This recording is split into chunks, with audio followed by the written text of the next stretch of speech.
ยิ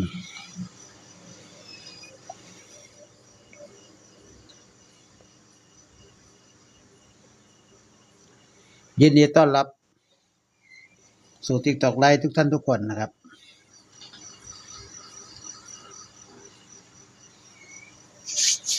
ขอนอบน้อมแด่องค์สมเด็จพระผู้มีพระภาคเจ้าพระผู้เป็นบรมครูแห่งมวลหมู่ของเทพพยดาได้มันทั้งหลายก็ขอโอกาสพ่อแม่ครูบาอาจารย์พระเถรานุเถระและเพื่อนสาธมิกทุกรูปด้วยความเคารพ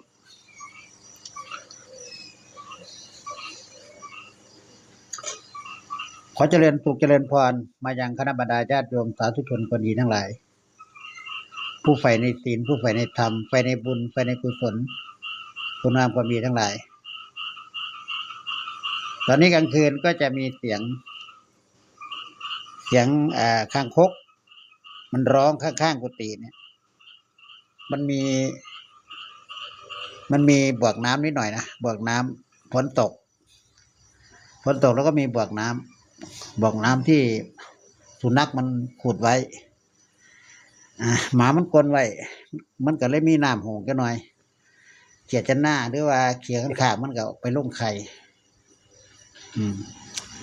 แต่ว่ากลางคืนกันบ่นอนกลางมุ้งกับบ่ได้โยมแม่ต้องกลางมุ้งนอนเพราะว่ายุงไล่ไหลยุงไล่ตัวใหญ่ไหลยินดีต้อนรับเด้อมื้อนี้ก็นำธรรมะมาฝากตามที่ฝากกำเวียนเมื่อจิตใจสงบเย็นเป็นนิพพานแน่นอนโยม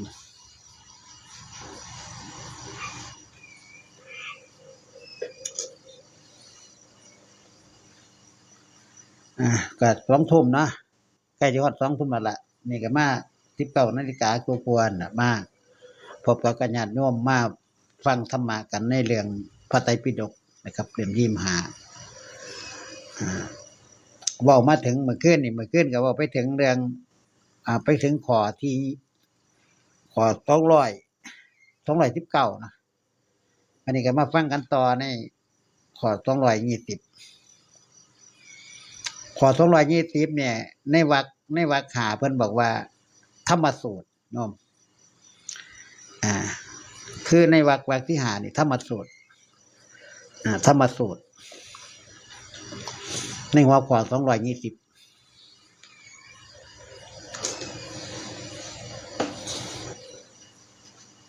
ใครที่เข้ามาแล้วก็ทักทายได้โยมเข้ามาแล้วก็ทักทายแสดงความทักทายนะครับ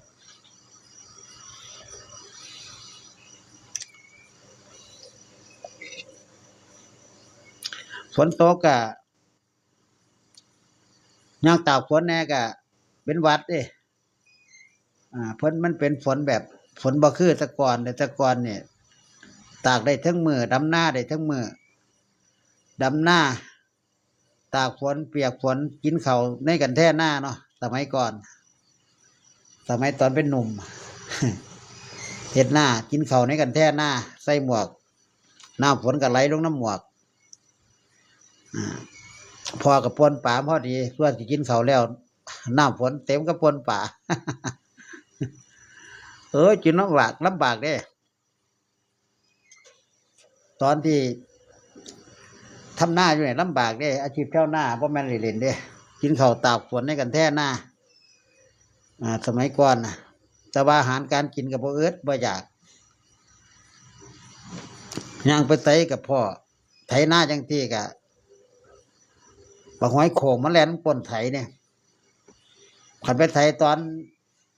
ไถหุดเนี่ยกับพ่อน้ำพ่อน้อยๆนี่กับเวลาไถหน้าไปมันว่าไถหน้าไปนี่กับปูแลนลงในขี้ไถแลนลงในห้องไถปุ๊บน้องก็เป็นคนเก็บน้ำก้นพี่ไส้ก็เป็นคนไถน้องก็เจ็บกับปูน้ำก้นเจ็บกับปูใส่คู่มันนี่ก็ไปปิ้งเอาไม้เสียบแล้วก็ไปปิ้งตะกี้อาหารมันหลายนะอาหารตอนที่ว่าอยู่90นะอยู่90อาหารการกินมันหลายสมมติว่าที่ไปกินตำบักหุ่งย่ำเจียวย่ำหน้าเนาะตำบักหุ่งแน่บัดนี้เขาแห่นี่แห่กับไปวานหาเอาแจกันแท่หน้านี่ ห้าวขึ้นมานี่โอ้กับปูทุกสีเลยสีเขียวสีแดงสีฟ้าสีแหล่มีทุกสีโยมบอกกับปูแม่หลากสีแม่ตัวแดงๆตัวใหญ่ตัวที่เขียวก็มีตัวที่ฟ้าก็มีโยมเคยเห็นบ่ผู้ใดเกิดยุค90นะมีทุกสีเลยกับปูหากินง่ายแต่ก่อนจะกินปลายังก็ได้กินได้ไปบ้านแหก็ได้กินแต่อมยุค90นะบอกให้ฟังคิดหอดเวลาฝนตกเสียงเขียนคากห้องเสียงเขียดห้องที่โอ้ยคิดหอดตอนเก่าๆนะตอนยุค90พุ่นมันหาฟังยากเขียดตุ้มมือก็หาฟังมันห้องยากเขียดที่แอะเวลาเขาลกกาที่เขียดที่แอะมันห้องย่ำคำมันก็เป็นธรรมชาติเลยเป็นธรรมชาติที่เขาอยู่นะ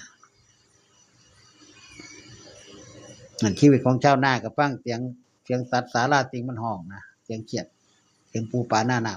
ำแต่คนรุ่นใหม่เขาไม่รู้หรอกยุค90เขามาเขาเกิดมาท่านยุค2000นี่เขาก็มีแต่ซื้อกินมีแต่สั่งมากินเลยอยากกินยังเขาสั่งท่านสมัยเขาก็ไปตามยุคตามสมัยน่ะอันนี้ดีต้อนรับเลยโยมเด้อคุณโยมพอคุณโยมพี่โยมนาโยมอาทุกคนยินดีต้อนรับทุกคนฟังธรรมะมีช่วงคำช่วงแรงก่อนรับก่อนนอนก่อนที่นอนก็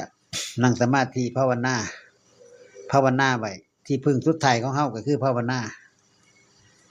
ที่พึ่งสุดท้ายภาวนานี่คือการทำบุญเด้เป็นการสั่งสมบุญเช่นหนึ่ง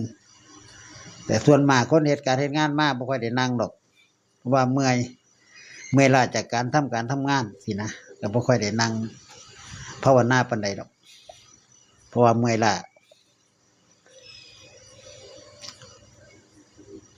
ในวรรคที่5นี่เพิ่นบอกว่าธรรมสูตรนี่พระพุทธเจ้าในข้อ220ข้อ220พระพุทธเจ้าเพิ่นได้ตรัสว่าดูก่อนภิกษุทั้งหลายสุขธรรม2ประการนี้ย่อมรักษาโลก2ประการเป็นจังไดก็คือหิริ1โอตตัปปะ1ไปกันต่อนะครับไปกันต่อจากไล่ที่แล้วเมื่อคืนเนาะไผที่มีคอมเมนต์หยังถามหยังก็คอมเมนต์ไว้เดี๋ยวอาตมาไปอ่านทีหลังคอมเมนต์ทีหลังคือหิริหิริคือหยังก็คือความละอายแก่ใจนะครับโอตตัปปะความเกรงกลัวต่อบาปหิริโอตตัปปะดูความภิกษุทั้งหลายถ้าว่าทุกขธรรม2ประการนี้สิบ่รักษาไว้ในโลกนี้ก็สิบ่ปรากฏว่าก็สิบ่พึงปรากฏว่ามารดาหน้าป้าภรรยาของอาจารย์หรือว่าภรรยาของครูโลกสิถึงความปะปนกันคือยังแพะแกะไก่สุกรสุนัขจิ้งจอกฉะนั้นเห็นบ่ขันบ่มีความละอายก็สิก็เปรียบเสมือนพวกสัตว์ตาละติงนะพระพุทธเจ้าเพิ่นตรัสไว้นะขันบ่มีความเกรงกลัวต่อบาปบ่มีความละอายแก่ใจ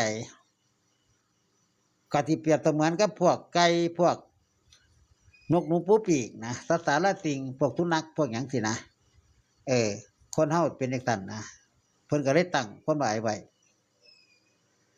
จักว่าเมียไผลูกไผผัวไผบ่รู้ล่ะ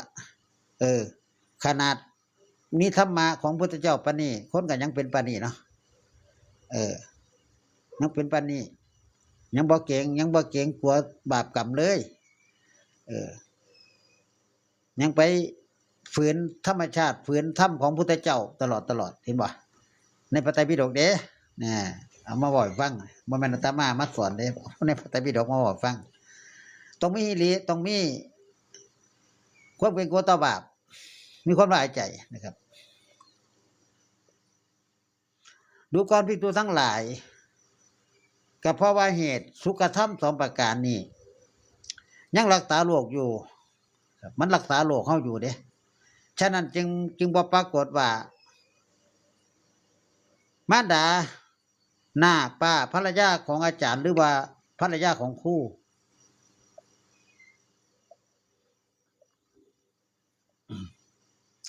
พระพุทธเจ้าเพิ่นได้ตรัสไว้ว่าถ้าสัตว์เราใดสัตว์หมู่ใดบ่มีหิริแล้วก็บ่มีโอตตัปปะในการทุกเมื่อ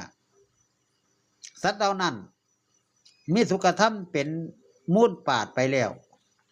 เป็นผู้ถึงศาสตร์และมรณะส่วนสัตว์เหล่าใดเข้าไปตั้งหิริและโอตตัปปะไว้โดยชอบในการทุกเมื่อ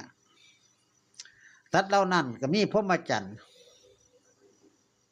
งอกงามเป็นผู้สงบมีภพใหม่สิ้นไปแล้วมีภพใหม่ที่สิ้นไปแล้ว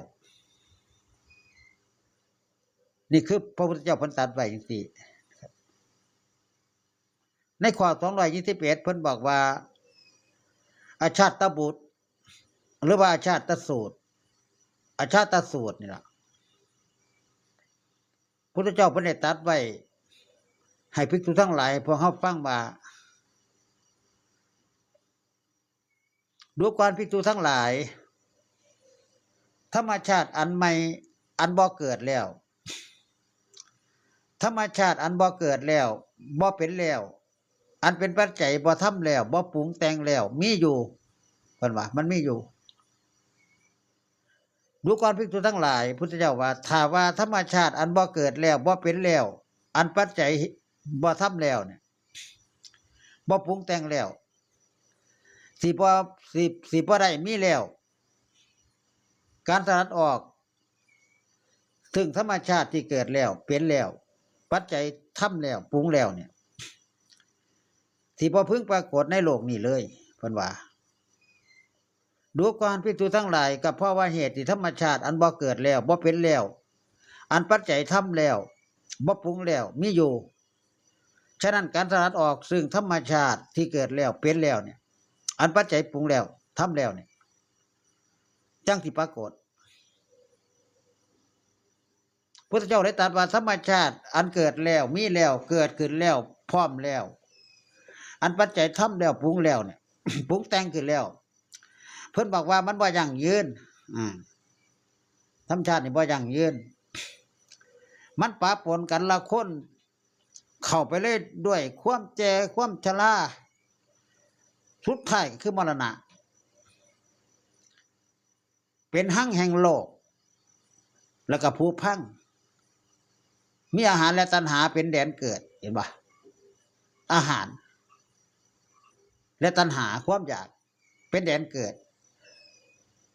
บอกควรเพื่อยินดีธรรมชาตินั้นพุทธเจ้าว่าการสลัดออกถึงธรรมชาตินั้นเป็นบทอันระงับที่คาดคะเนเอาบ่ได้ยั่งยืนบ่เกิดขึ้นพร้อมบ่มีความโศกปราศจากทุลี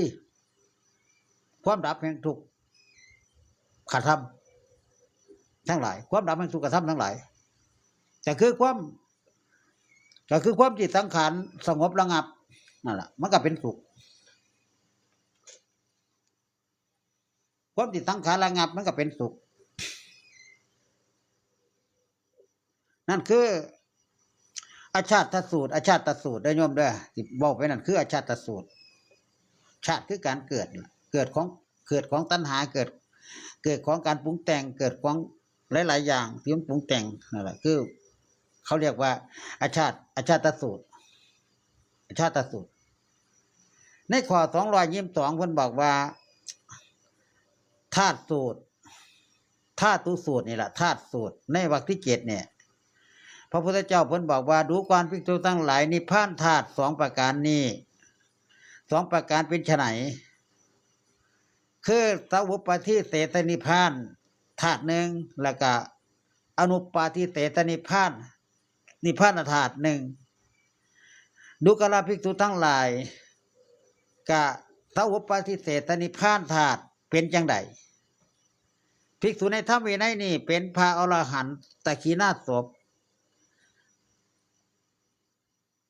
อยู่จบพรหมจรรย์ทำกิจที่ควรทำเสร็จแล้วปลงผ้าละลงได้แล้วมีประโยชน์ของตนอันบรรลุแล้ว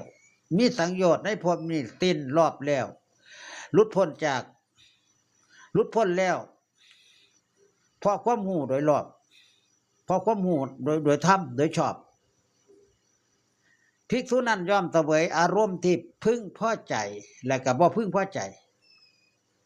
ยังเสวยสุขและทุกข์อยู่เพราะความที่อินทรีย์ห้าเราใดเป็นธรรมชาติบ่ปุบสลายอินทรีย์ห้าเหล่านั้นของเธอยังตั้งอยู่บ่นั่นเที่ยวเพิ่นว่าดูกราภิกษุทั้งหลายความสิ้นไปแห่งราคะความสิ้นไปแห่งโทสะความสิ้นไปแห่งโมหะของภิกษุนั้นนี่เฮาเอิ้นว่าสวุปาทิเศษสนิพพานธาตุเพิ่นว่าดูกราภิกษุทั้งหลายกอุปาทิเศษสนิพพานธาตุเป็นจังไดภิกษุในธรรมวินัยนี่เป็นพระอรหันตขีณาสพอยู่จบพรหมจรรย์แล้วมีสังโยชน์ในภพสิ้นรอบแล้วหลุดพ้นแล้วพอหูโดยชอบเวทนาทั้งปวงในอัตภาพนี่ละของภิกษุนั้นเป็นธรรมชาติอันกิเลสทั้งหลายมีตัณหาเป็นต้นให้เพลิดเพลินให้ล่าเริงให้หลงอยู่บ่ได้แล้วที่ต้องดับที่ต้องดับก็คือเย็นขันมันบ่มีแล้วมันก็คือเย็นแล้วก็มันก็สิดับดูกราภิกษุทั้งหลายนี่เฮาเรียกว่าอนุปฏิเสธนิพพานธาตุเด้อว่าซั่นว่าดูกราภิกษุทั้งหลายนิพพานธาตุสองประการนี่ล่ะที่ทำให้คนเย็นและคนให้คนดับความดับความเย็นพุทธเจ้าเพิ่นก็เลยกล่าวไว้ว่านิพพานสองประการนี้พระตถาคตผู้มีจักษุผู้อันตัณหาราทิฏฐิบ่อาศัยแล้วผู้คงที่ประกาศไว้แล้วอันนิพพานธาตุอย่างหนึ่งมีในปัจจุบันนี้ชื่อว่าสวุปาทิเศษเพราะว่ามันสิ้นตัณหาเครื่องนำไปสู่ภพส่วนนิพพานธาตุอีกอย่างหนึ่งเนี่ยเป็นที่ดับสนิทแห่งภพทั้งหลายโดยประการทั้งปวงอันมีในเบื้องหน้าถือว่าอนุปฏิเสธ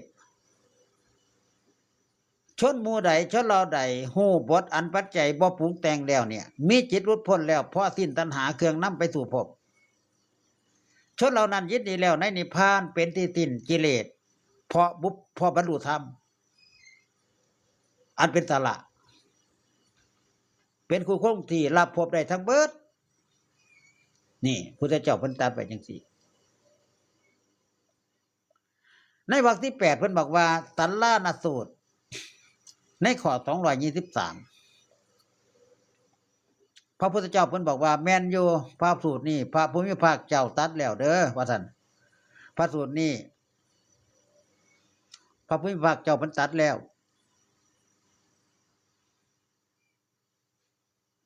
เป็นพระอรหันต์ตัดแล้วเพราะเหตุนั้นข้าพเจ้าจึงได้สดับมาแล้วว่าดูก่อนภิกษุทั้งหลายเธอทั้งหลายจงเป็นผู้มีความดีเล่นเป็นที่มายินดีแล้วในความดีเล่นประกอบจิตของตนไว้ในสมถะในภายในเนืองคือในกายในเนืองอยู่ประกอบแล้วสมถะในกายเนืองมีฌานบ่เสื่อมประกอบด้วยวิปัสสนาพอกพูนสุญญาคาระสุรคานอยู่เถิดดูก่อนภิกษุทั้งหลายเมื่อเธอทั้งหลายมีความดีเด่นเป็นที่มายินดีแล้วในความดีเด่นประกอบจิตของตนไว้ในสมถะในกายในเนือง มีชั้นบ่เสื่อมประกอบด้วยวิปัสสนาพอกพูนสุญญาคาระอยู่อันนี้พึงหวังได้ผลสองอย่างนะครับก็คืออรหัตผลในปัจจุบันหรือเมื่อยังมีอุปทานเหลืออยู่เนี่ยความเป็นพระอนาคามี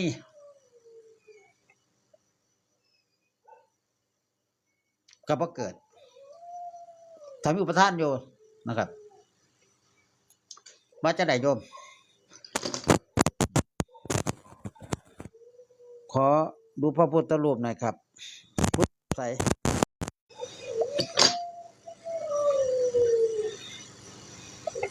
ข้างหลังบ่ข้างหลังน่ะพุทธรูปเป็นพุทธรูปปูนมิเตอร์บ่แม่นพุทธรูปอันนี้ดอกปูนมิเตอร์พุทธรูปนี่เป็นพุทธรูปประจำวันเกิดอาตมา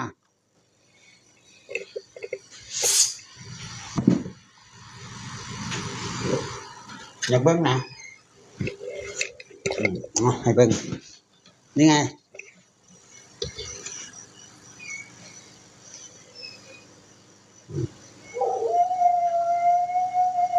สวยงามสวยงามอย่าตั้งหน้าได้สวยงามบ่แน่สวยงาม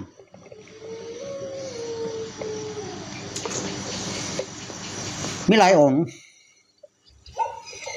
อาตมามีหลายองค์โยมเพิ่นมาถวายให้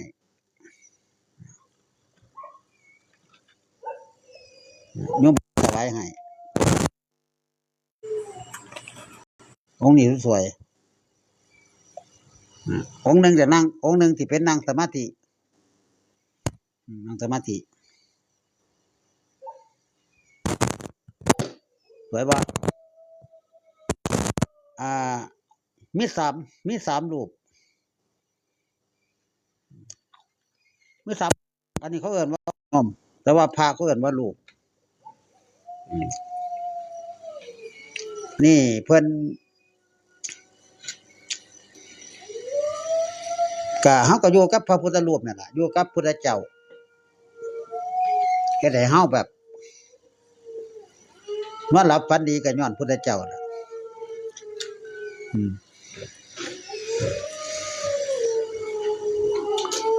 แล้วนั่งสมาธิก็นึกถึงนี่แหละนึกถึงพุทธรูปนี่แหละเพราะว่าให้เฮาเพ่งพุทธรูปเป็นอันนั้นนะเป็นแบบเพิ่นหยังล่ะเป็นดวงนิมิตเอาพุทธรูปเป็นนิมิตหมายแห่งการภาวนานะเวลาหลับตาลงก็เห็นรูปพระพุทธรูปจังซี่แหละนั่งบัดนี้เฮาก็สามารถขยายองค์พระออกเป็นร้อยๆองค์เลยขยายออกหลับตาลงถ้าผู้ใดนั่งสมาธิจิตมันไปคิดไปอย่างอื่นจังซี่คิดไปอย่างอื่นจังซี่มันไปเห็นแต่ภาพอย่างอื่นบ่เฮาก็มื้นตาเพ่งพุทธรูปก่อนอันนี้คือเป็นอุบายของอาตมาเด้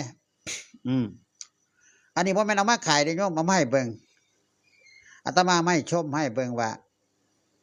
การที่เฮาภาวนาการที่เฮาเจริญภาวนาสมาธินี่เฮาต้องเพ่งองค์พระปฏิมากรองค์พุทธรูปเพ่งกฐินน่ะเพ่งให้มันเห็นเป็นรูปพุทธเจ้าหลับตาลงให้เห็นเป็นรูปพุทธเจ้าเลยหลับตาลงปุ๊บเห็นรูปพุทธเจ้าบัดเฮาก็ภาวนาไปภาวนาไปเห็นหนอทีนี้องค์พระพุทธเจ้านี่เพิ่นก็สิขยายออกเด้ขยายน้อยขยายใหญ่ขยายออกขยายน้อยขยายใหญ่มันเป็นนิมิตเลยบัดนี้มันก็สิเป็นอารมณ์เดียวอารมณ์เฮาก็สิอยู่ในพุทธรูปองค์เดียวเนี่ย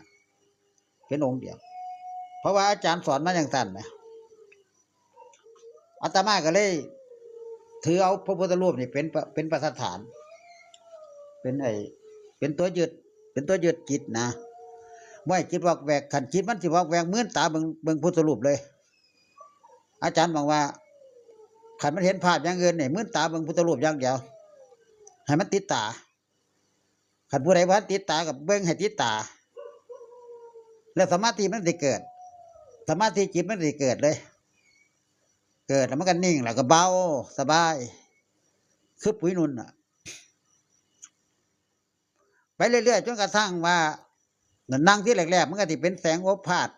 กันโน่นนี่แน่น่ะเพื่อที่เห็นวงพระเนี่ยเขาก็ต้องเพ่งอย่างคักเพ่งพุทธรูปอย่างคักให้มันติดตาซะก่อนนี่คือแนวทางวิธีปฏิบัติของคนที่ฝึกที่แรกนะไม่เห็นอย่างอื่นเด้ให้เห็นองค์พระอย่างเดียวให้นึกถึงองค์พระพุทธรูปอย่างเดียวแล้วมันก็ที่เฮ็ดให้จิตเฮามันเป็นจิตเดียวนะเป็นจิตนิ่งจิตเดียวบ่ไปคิดอย่างอื่นนะนั่นคือแนวทางที่ผู้บาอาจารย์เพิ่นสอนอาตมามาอย่างสี่นะอาตมาก็เลยถือเป็นนิมิตมีองค์ซ้ำนี้อยู่สามองค์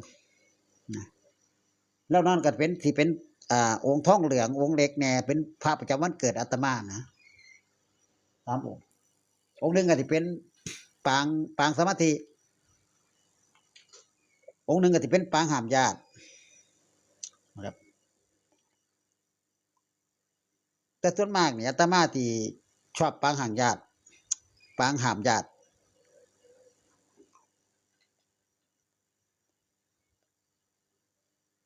นี่คือเขายินดีในองค์พระเขาก็เฮ็ดให้เขาอยู่ได้นะเขาอยู่ที่เท่ากับบอกแวกนะที่เท่ากับอยู่ในเพื่อนนะเพื่อนกับคุ้มครองเขานะส่วนป้าเนี่ยโยมมาละสวยบ่สวยบ่สวยเนาะ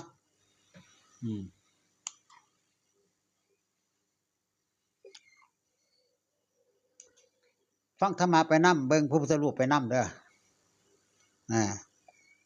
เบิ่งพระพุทธเจ้าไปนั่ม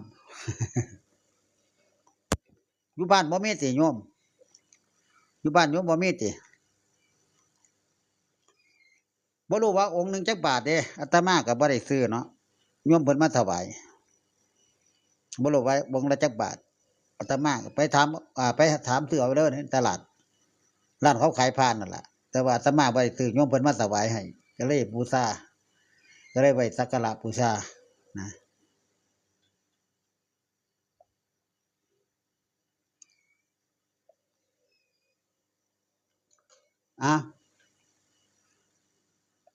ในข้อที่22ติข้อที่22เนาะ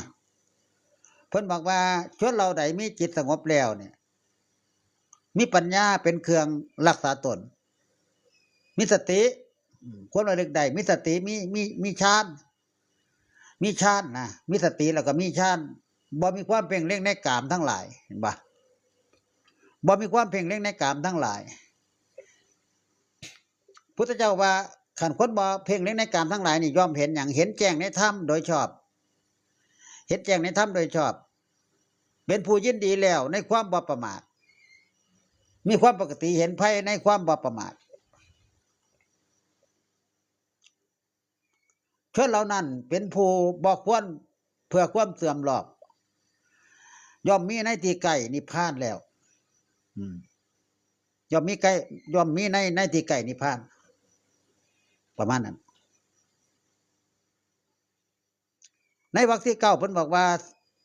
สิกขาสูตรเนี่ยในข้อ224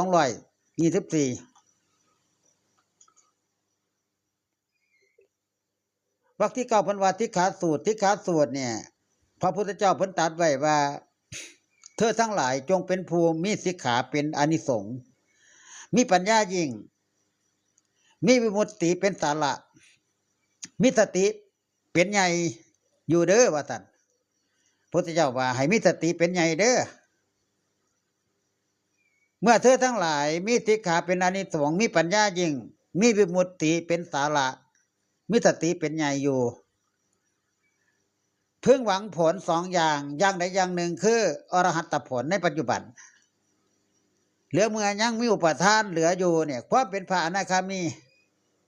ก็ย่อมบ่เกิดเฮากล่าวโมนี้ผู้มีสิกขาบริบูรณ์มีความบ่เสื่อมเป็นธรรมดาปัญญายิ่งมีปกติเห็นที่สุด คือความสิ้นไปแห่งชาติผู้ทรงไว้ถึงร่างกายอันมีในที่สุดนั่นแหละเพิ่นว่าผู้ละมานผู้ถึงฟังแห่งชราเพราะเหตุนั้นภิกษุทั้งหลายเธอทั้งหลายจงเป็นผู้ยินดีในชาติเธอทั้งหลายจงเป็นผู้ยินดีในชาติมีปกติเห็นที่สุดมีความเพียรมีจิตตั้งมั่นในการทุกเมื่อความสิ้นไปแห่งชาติความครอบงำความสิ้นไปแห่งชาตินี่ครอบงำม่านพร้อมด้วยเตนาได้แล้วเตนามันน่ะเป็นผู้ถึงฟังแห่งชาติและมรณะเนี่ยพุทธเจ้าเพิ่นว่าเป็นผู้ถึงฟังของมรณะ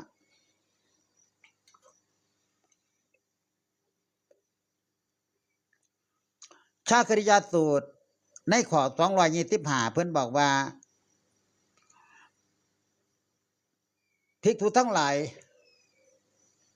ก็ภิกษุพึงเป็นผู้มีความเพียรเครื่องตื่น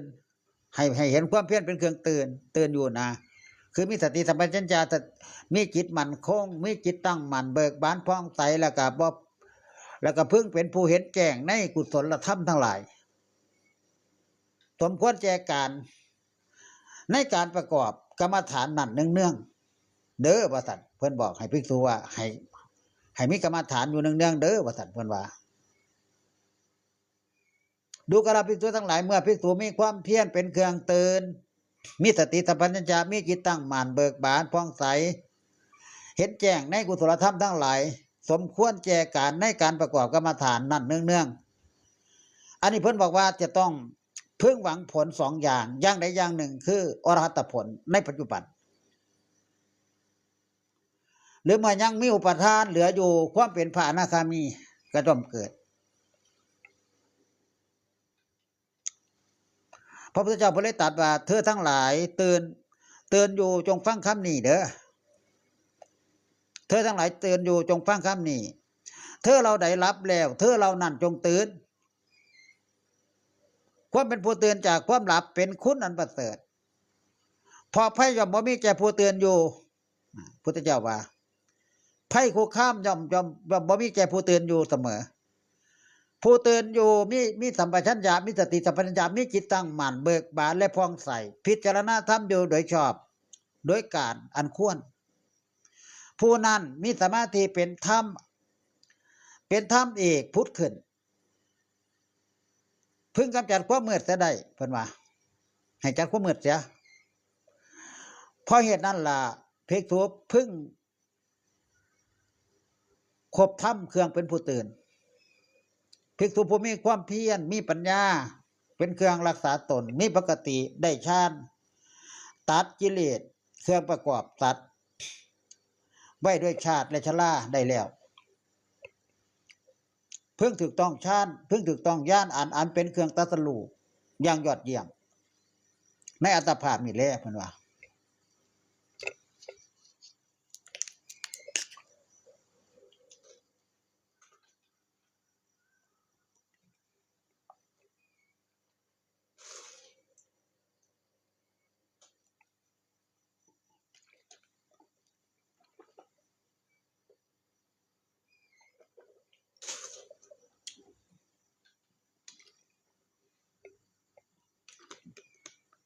ขออนุญาตใกล้ข้ามหมากก่อนโยมใกล้ข้ามหมากแล้วก็ชั้นน้ำนิดนึงนะครับอันนี้องค์ใหญ่เกินไปมันบังหน้าอาตมาบ่เดี๋ยวเชิญเพิ่นนิมนต์เพิ่นไปไว้ก่อน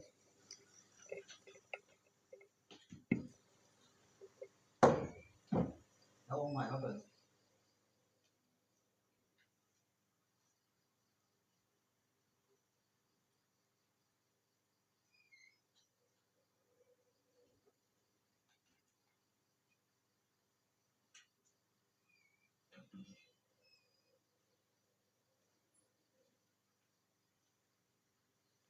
นี่องค์น้อยนี่องค์น้อยนี่เป็นทองเหลืองนี่เป็นทองแท้ตัวนี้เป็นทองเหลืองเป็นทองแท้แต่ว่าอาตมาเอาสีท่าซื่อๆมันสวยงาม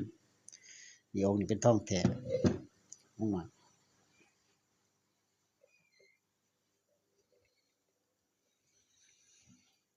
องค์นี้ที่นั่งคัดสมาธินะองค์นี้คัดสมาธิคัดสมาธิ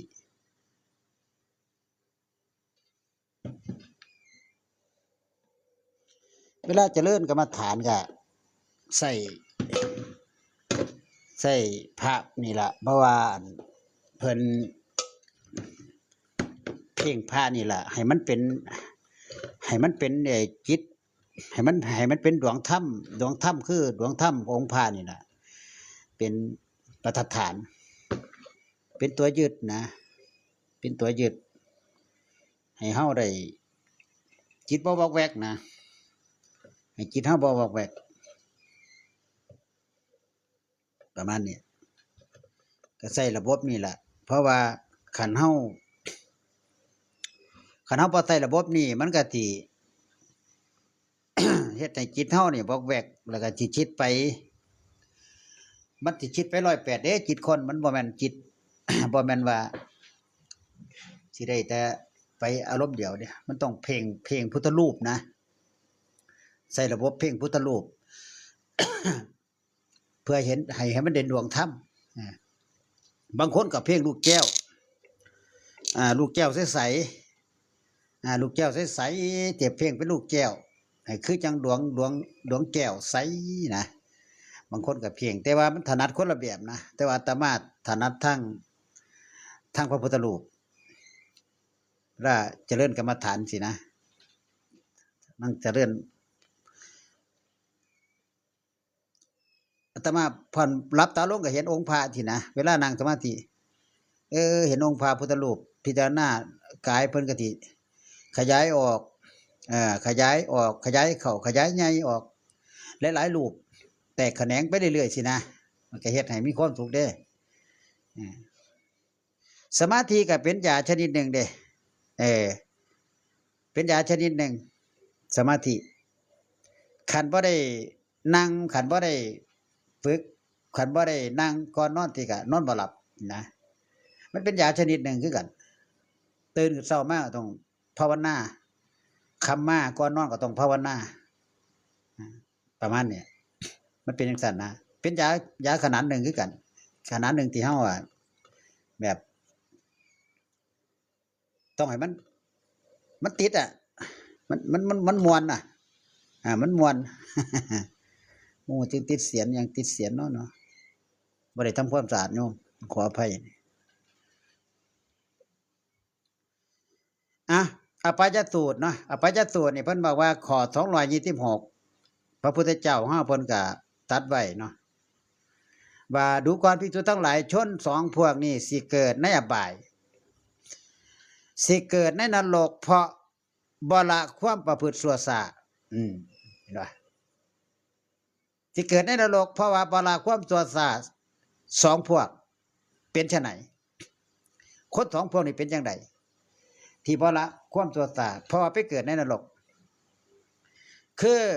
ผู้บ่แม่นพรหมจารีปฏิญาณว่าเป็นพรหมจารีหนึ่งฟังให้ดีเด้อ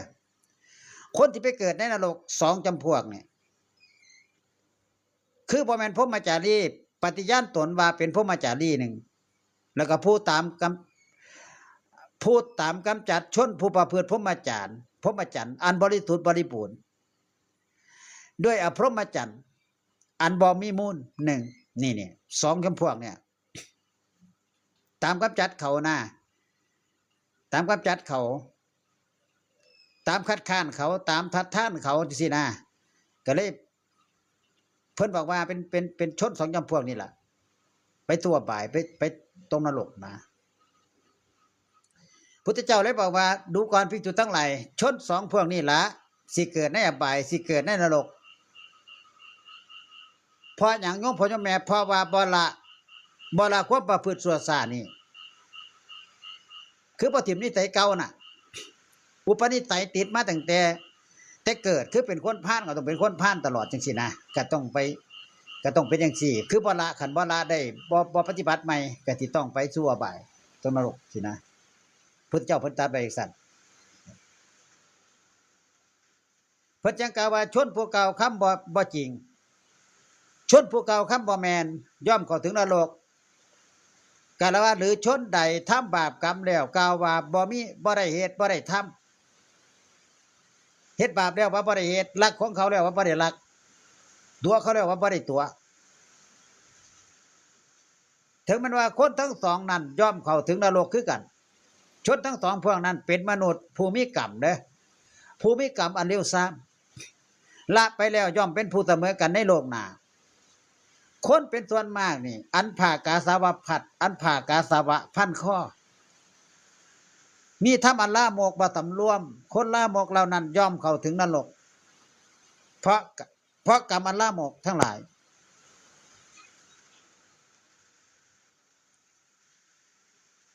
ก้อนเหล็กห้อนเปรียบด้วยเปลวไฟอันผู้ทุศีลบริโภคแล้วยังประเสริฐดีเสียกว่าผู้ทุศีลบ่สำรวมพึ่งบริโภคก้อนเข่าของเศร้าแว่นแควนสิประเสริฐอีหยังเพิ่นว่าในวรรคที่12อันนี้ฝนตกโยมเถียงฝนตกในวรรคที่12นี่ทิฏฐิสูตรในข้อ227พระพุทธเจ้าเพิ่นบอกว่าดูก่อนภิกษุทั้งหลายเทวดาและมนุษย์ทั้งหลายอันทิฏฐิ2อย่างพัวพัน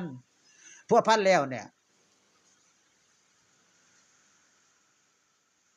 มนุษย์และเทวดาทั้งหลายทั้งปวงมีทิฏฐิ2อย่างพัวพันแล้วบางพวกย่อมติดอยู่บางพวกย่อมแล่นเลยไปส่วนพวกที่มีจักษุเพิ่นบอกว่าอันนี้ย่อมเห็นความจริงเกิดขึ้นเพิ่นจังว่าดูก่อนภิกษุทั้งหลายเทวดาและมนุษย์บางพวกย่อมติดอยู่จังใดแน่ดูก่อนภิกษุทั้งหลายเทวดาและมนุษย์ทั้งหลายมีภพเป็นทีมายินดีแล้วในภพเพลิดเพลินด้วยดีในภพเมื่อย่ามพระตถาคตแสดงธรรมเพื่อความดับภพจิตของเทวดาและมนุษย์เหล่านั้นย่อมบ่แล่นไปและก็ย่อมบ่มีความเสื่อมย่อมบ่ดำรงอยู่ด้วยดีย่อมบ่น้อมไปดูก่อนภิกษุทั้งหลายเทวดาและมนุษย์บางพวกย่อมติดอยู่จังสี่คือที่เทศจังไหนก็บ่ไปตามพุทธเจ้าที่เทศจังไหนก็บ่ไปคือจิตมันบ่ไปอ่ะก็ต้องติดอยู่แบบเก่าติดอยู่แบบเดิมพุทธเจ้าว่าเด้อก็ต้องติดอยู่แบบเก่าแบบเดิมเพิ่นเทศให้ฟังไหนก็บ่ฟังนะคือจิตมันบ่ไปแล้วนะฝนตกแห้งโยมเดี๋ยวนี้ตอนนี้ฝนตกแห้งคันมีฟ้าห้องฟ้าเดี๋ยวมาตามาที่ลงไร่เด้เพราะย่านฟ้าไปจักหน่อยแล้วกันดูก่อนภิกษุทั้งหลายเทวดาและมนุษย์บางพวกย่อมแล่นเลยไปอย่างแล่นเลยไปจังใดแน่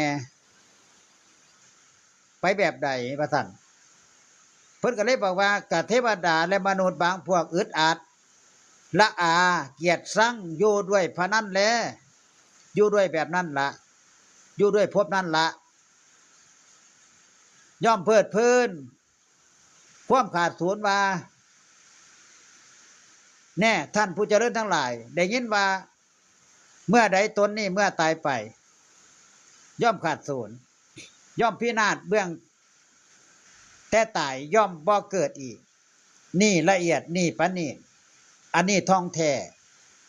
ดูก่อนภิกษุทั้งหลายเทวดาและมนุษย์บางพวกย่อมแล่นเลยไปจังซี่ล่ะเพิ่นว่าเด้อเพิ่นว่าต้องแล่นเลยไปจังซี่ล่ะดูก่อนภิกษุทั้งหลายส่วนพวกที่มีจักษุย่อมเห็นจังไดแน่ผู้ที่มีจักษุเห็นธรรมนะภิกษุในธรรมวินัยนี้ย่อมเห็นขันธ์ห้าเห็นบ่มีจักษุเห็นขันธ์ห้าที่เกิดแล้วในความเป็น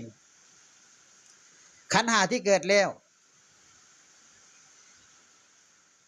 เพิ่นบอกว่าขันเห็นขันธ์ห้าที่เกิดแล้วโดยความเป็นจริงเนี่ยย่อมเป็นผู้ปฏิบัติเพื่อความเบื่อหน่ายขันเห็นขันธ์ห้าเด้ย่อมปฏิบัติเพื่อความเบื่อหน่ายเพื่อหยังปฏิบัติเพื่อความเบื่อหน่ายเพื่อหยังเพื่อคลายความกำหนัดเพื่อคลายความกำหนัดให้มันดับขันธ์ห้าที่มันเกิดแล้ว ดูก่อนภิกษุทั้งหลายทวนพวกที่มีจักษุย่อมเห็นจังที่ละการเห็นขันธ์ห้าเห็นธาตุที่ขันธ์ห้านี่ย่อมละได้ย่อมเห็นจังที่ละเพิ่นว่าพุทธเจ้าว่าต้องได้จังที่ต้องเห็นจังที่เพิ่นเลยตรัสว่าอริยสาวก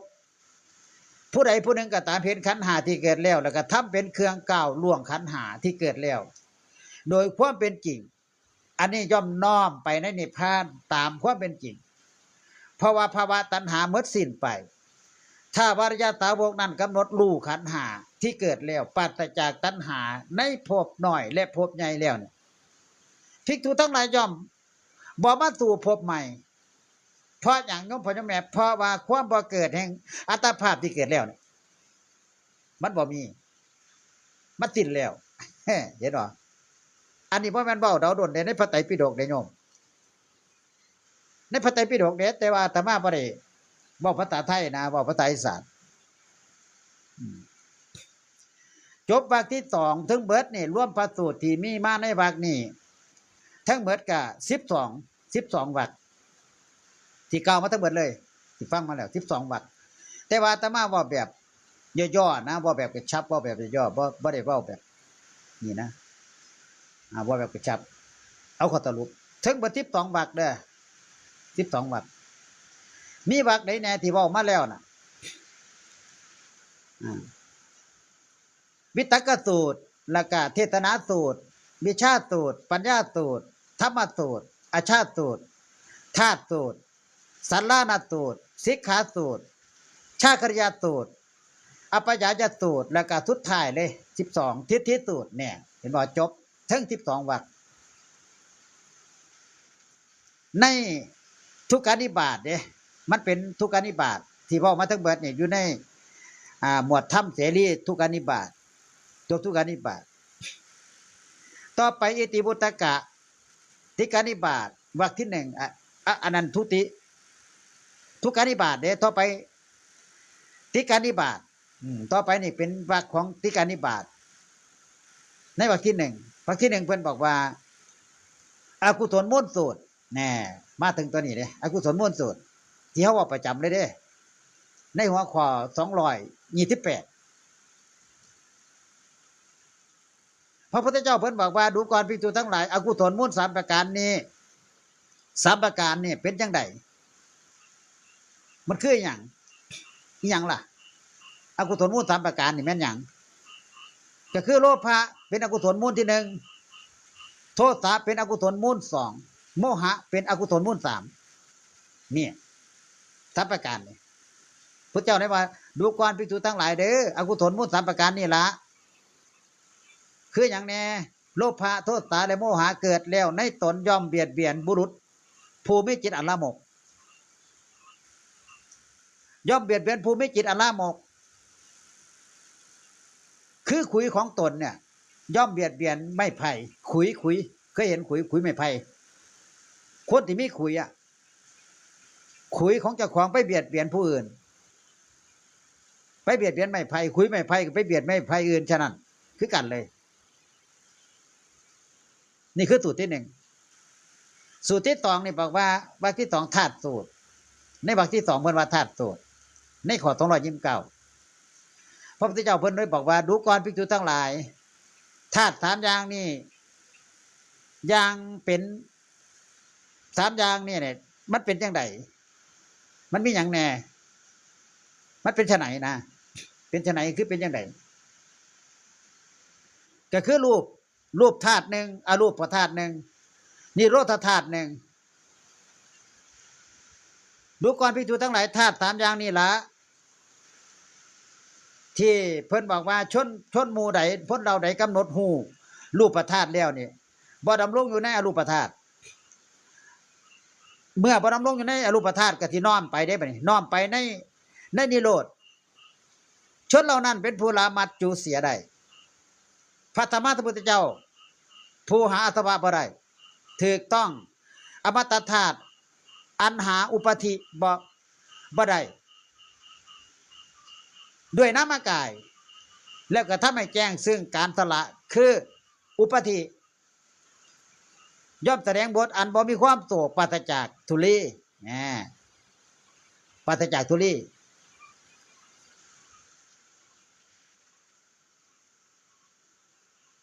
ในบางที่ตามเวทนาสูตรที่หนึ่งเนี่ยเพิ่นบอกว่ามีอย่างแน่ดูกราภิกษุทั้งหลายเวทนา3ประการนี้3ประการนี้เป็นจังไดคืออย่างแน่ก็คือสุขเวทนาหนึ่งแล้วก็ทุกขเวทนาหนึ่งทุกขมทุกขเวทนาหนึ่ง3ประการเวทนา3ประการนี่ล่ะที่พระพุทธเจ้าเพิ่นตรัสไว้ว่าสาวกของพระพุทธเจ้าผู้มีจิตตั้งมั่นผู้หูทั่วมีสติอันนี้ย่อมหูสัตว์ย่อมหูชัดเจนของเวทนาอยู่ชัดเจนของเวทนาเหตุแห่ง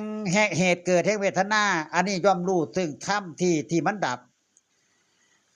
รู้ธรรมเป็นที่ดับของเวทนาและก็มรรคอันเป็น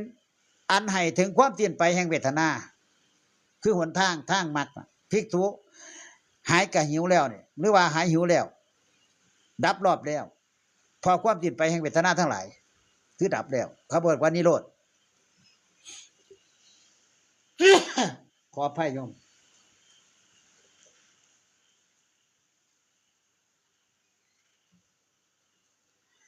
พระพุทธรูปนี่ผู้เข้ามาหลังบ่แม่นเอามาขายเด้อเอามาให้เบิ่ง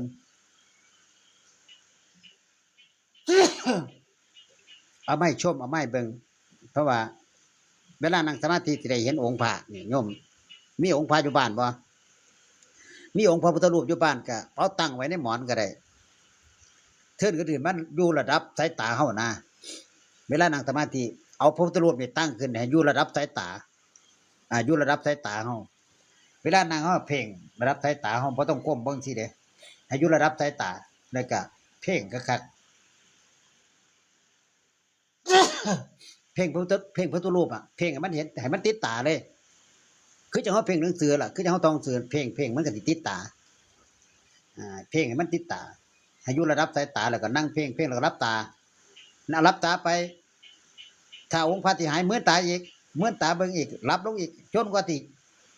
ให้เห็นภาพนิมิตของพุทธรูปนี่ติดตาตลอดนั่นมันก็สิเป็นสมาธินะจิตเฮาก็สิเป็นจิตเดียวนะจิตมันก็สินิ่งไว้นะมันนี่อันนี้คือสูตรของอาตมานะพระอาจารย์ครับวันพระเป็นหยังบ่บิณฑบาตอ้าววันพระเป็นวันพระนี่บ่ได้บิณฑบาตดอก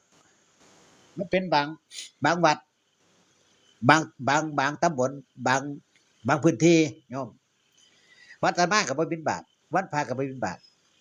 เพราะวันพระนี่มันเป็นวันแบบวันธรรมสวนะวันฟังธรรมวันที่เตรียมตัววันที่เตรียมสถานที่ที่จะต้อนรับคณะบรรดาญาติโยมพระจะต้องไม่บิณฑบาตหรือประมาณนี้แหละแต่ว่าบ่รู้คือกันน่ะมันบ่มีในพระไตรปิฎกว่าวันพระบิณฑบาตบ่ก็บ่มีบางวัดก็บ่ได้เกี่ยวกับวันพระบ่ได้เกี่ยวกับวันพระวันโกนบางวัดก็บิณฑบาตอยู่เด้แต่ว่ามันถือตามโบราณหรือถือจังไดมาดอกอาตมาก็บ่ค่อยรู้ปานใดเพราะว่าก็ถือกันมาแบบนี้แหมถือปฏิบัติกันมาจังซี่ว่าวันพระบ่ได้บิณฑบาตคือเตรียมตัวที่จัดสถานที่ให้กับญาติโยมเพิ่นผู้มาร่วมทำบุญทำหยังสินะก็เป็นประมาณนี้นะคือเป็นวันธรรมสวนะคือวันฟังธรรมนะพระจะต้องเตรียมตัวเตรียมใจประมาณนี้นะแต่วันพระเดี๋ยวที่มาไหวฟังแต่หลังดอกเพราะเดี๋ยวไปค้นหาก่อนว่าในหนังสือเล่มหนึ่งมันมีว่าทำไมวันพระถึงไม่บิณฑบาตเดี๋ยวที่ได้คำตอบเดี๋ยวที่หาคำตอบมาตอบให้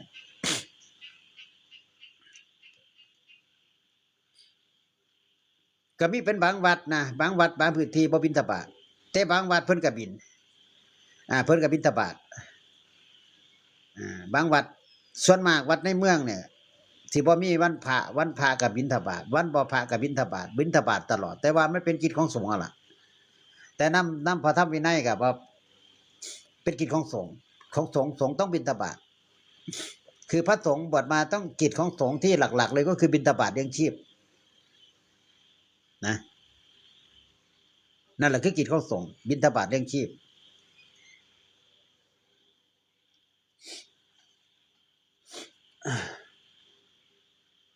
เวทนาสูตรที่สองในวรรคที่ตีเนาะวรรคที่ตีนี่เวทนาสูตรที่สองคนบอกว่าดูก่อนภิกษุทั้งหลายเวทนาสามประการนี้สามประการนี้เป็นจังไดคืออย่างแน่ก็คือเวทนาหนึ่งสุขเวทนาหนึ่งอทุกขมะทุกเวทนาหนึ่งดูก่อนภิกษุทั้งหลายพึงเห็นทุกขเวทนาโดยความเป็นทุกข์พึงเห็นทุกขเวทนาโดยความเป็นลูกศรพึงเห็นอทุกขมะสุขเวทนานี่โดยความเป็นของบ่เที่ยงดูก่อนภิกษุทั้งหลายก็เมื่อใดล่ะภิกษุเห็นทุกขเวทนาโดยความเป็นทุกข์เห็นทุกขเวทนาโดยความเป็นลูกศรเห็นอทุกขมสุขเวทนาโดยความเป็นของบ่เที่ยงเมื่อนั้นภิกษุนี่เฮากล่าวว่าเป็นภริยะผู้เห็นโดยชอบนี่พุทธเจ้าเพิ่นตรัสสั่นตัดตัณหาขาดแล้วล่วงเลยสังโยชน์แล้วได้กระทำแล้วซึ่งที่สุดแห่งทุกข์เพราะการละมานะโดยชอบ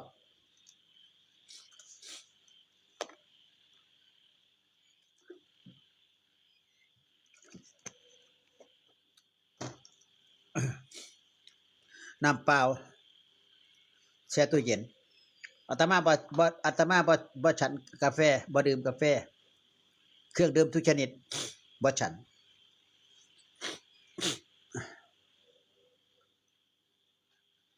เพิ่นจังกล่าวว่าภิกษุใดเห็นสุขโดยความเป็นทุกข์ภิกษุใดเห็นทุกข์โดยความเป็นทุกข์ได้เห็นทุกข์โดยความเป็นลูกศรได้เห็นอทุกขมสุขอันละเอียดโดยความเป็นของบ่เที่ยงภิกษุนั้นแลเป็นผู้เห็นโดยชอบย่อมหลุดพ้นในเวทนานั้นภิกษุนั้นแลอยู่จบอภิญญาระงับแล้วก้าวล่วงโยคะได้แล้วชื่อว่าเป็นโมนีเป็นพระนะครับนี่เป็นโมนีเป็นผู้ประเสริฐนะโมนีผู้ประเสริฐเป็นผู้ประเสริฐในวรรคที่5เพิ่นบอกว่าเอตนาสูตรที่หนึ่งเนี่ยในข้อ232ข้าวเดี๋ยวฮอดข้อ232มันว่าพระพุทธเจ้าเพิ่นได้สดับมาแล้วว่าเพิ่นว่าดูก่อนภิกษุทั้งหลายการแสวงหา3ประการนี้3ประการเป็นจังได3ประการที่แสวงหานี่มันเป็นไฉนคือการแสวงหากาม1การแสวงหาภพ1การแสวงหาพรหมจรรย์1เห็นบ่3ประการแสวงหากาม1แสวงหาภพ1แสวงหาพรหมจรรย์1เนี่ย3ประการ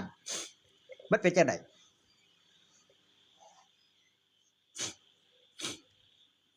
ดูก่อนภิกษุทั้งหลายการแสวงหา3ประการนี้ล่ะ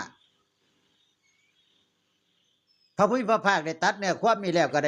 ด้ในพระสูตรนั่นก็มีพระมีพระภาคได้ตัดพระคาถาเพื่อได้ตัด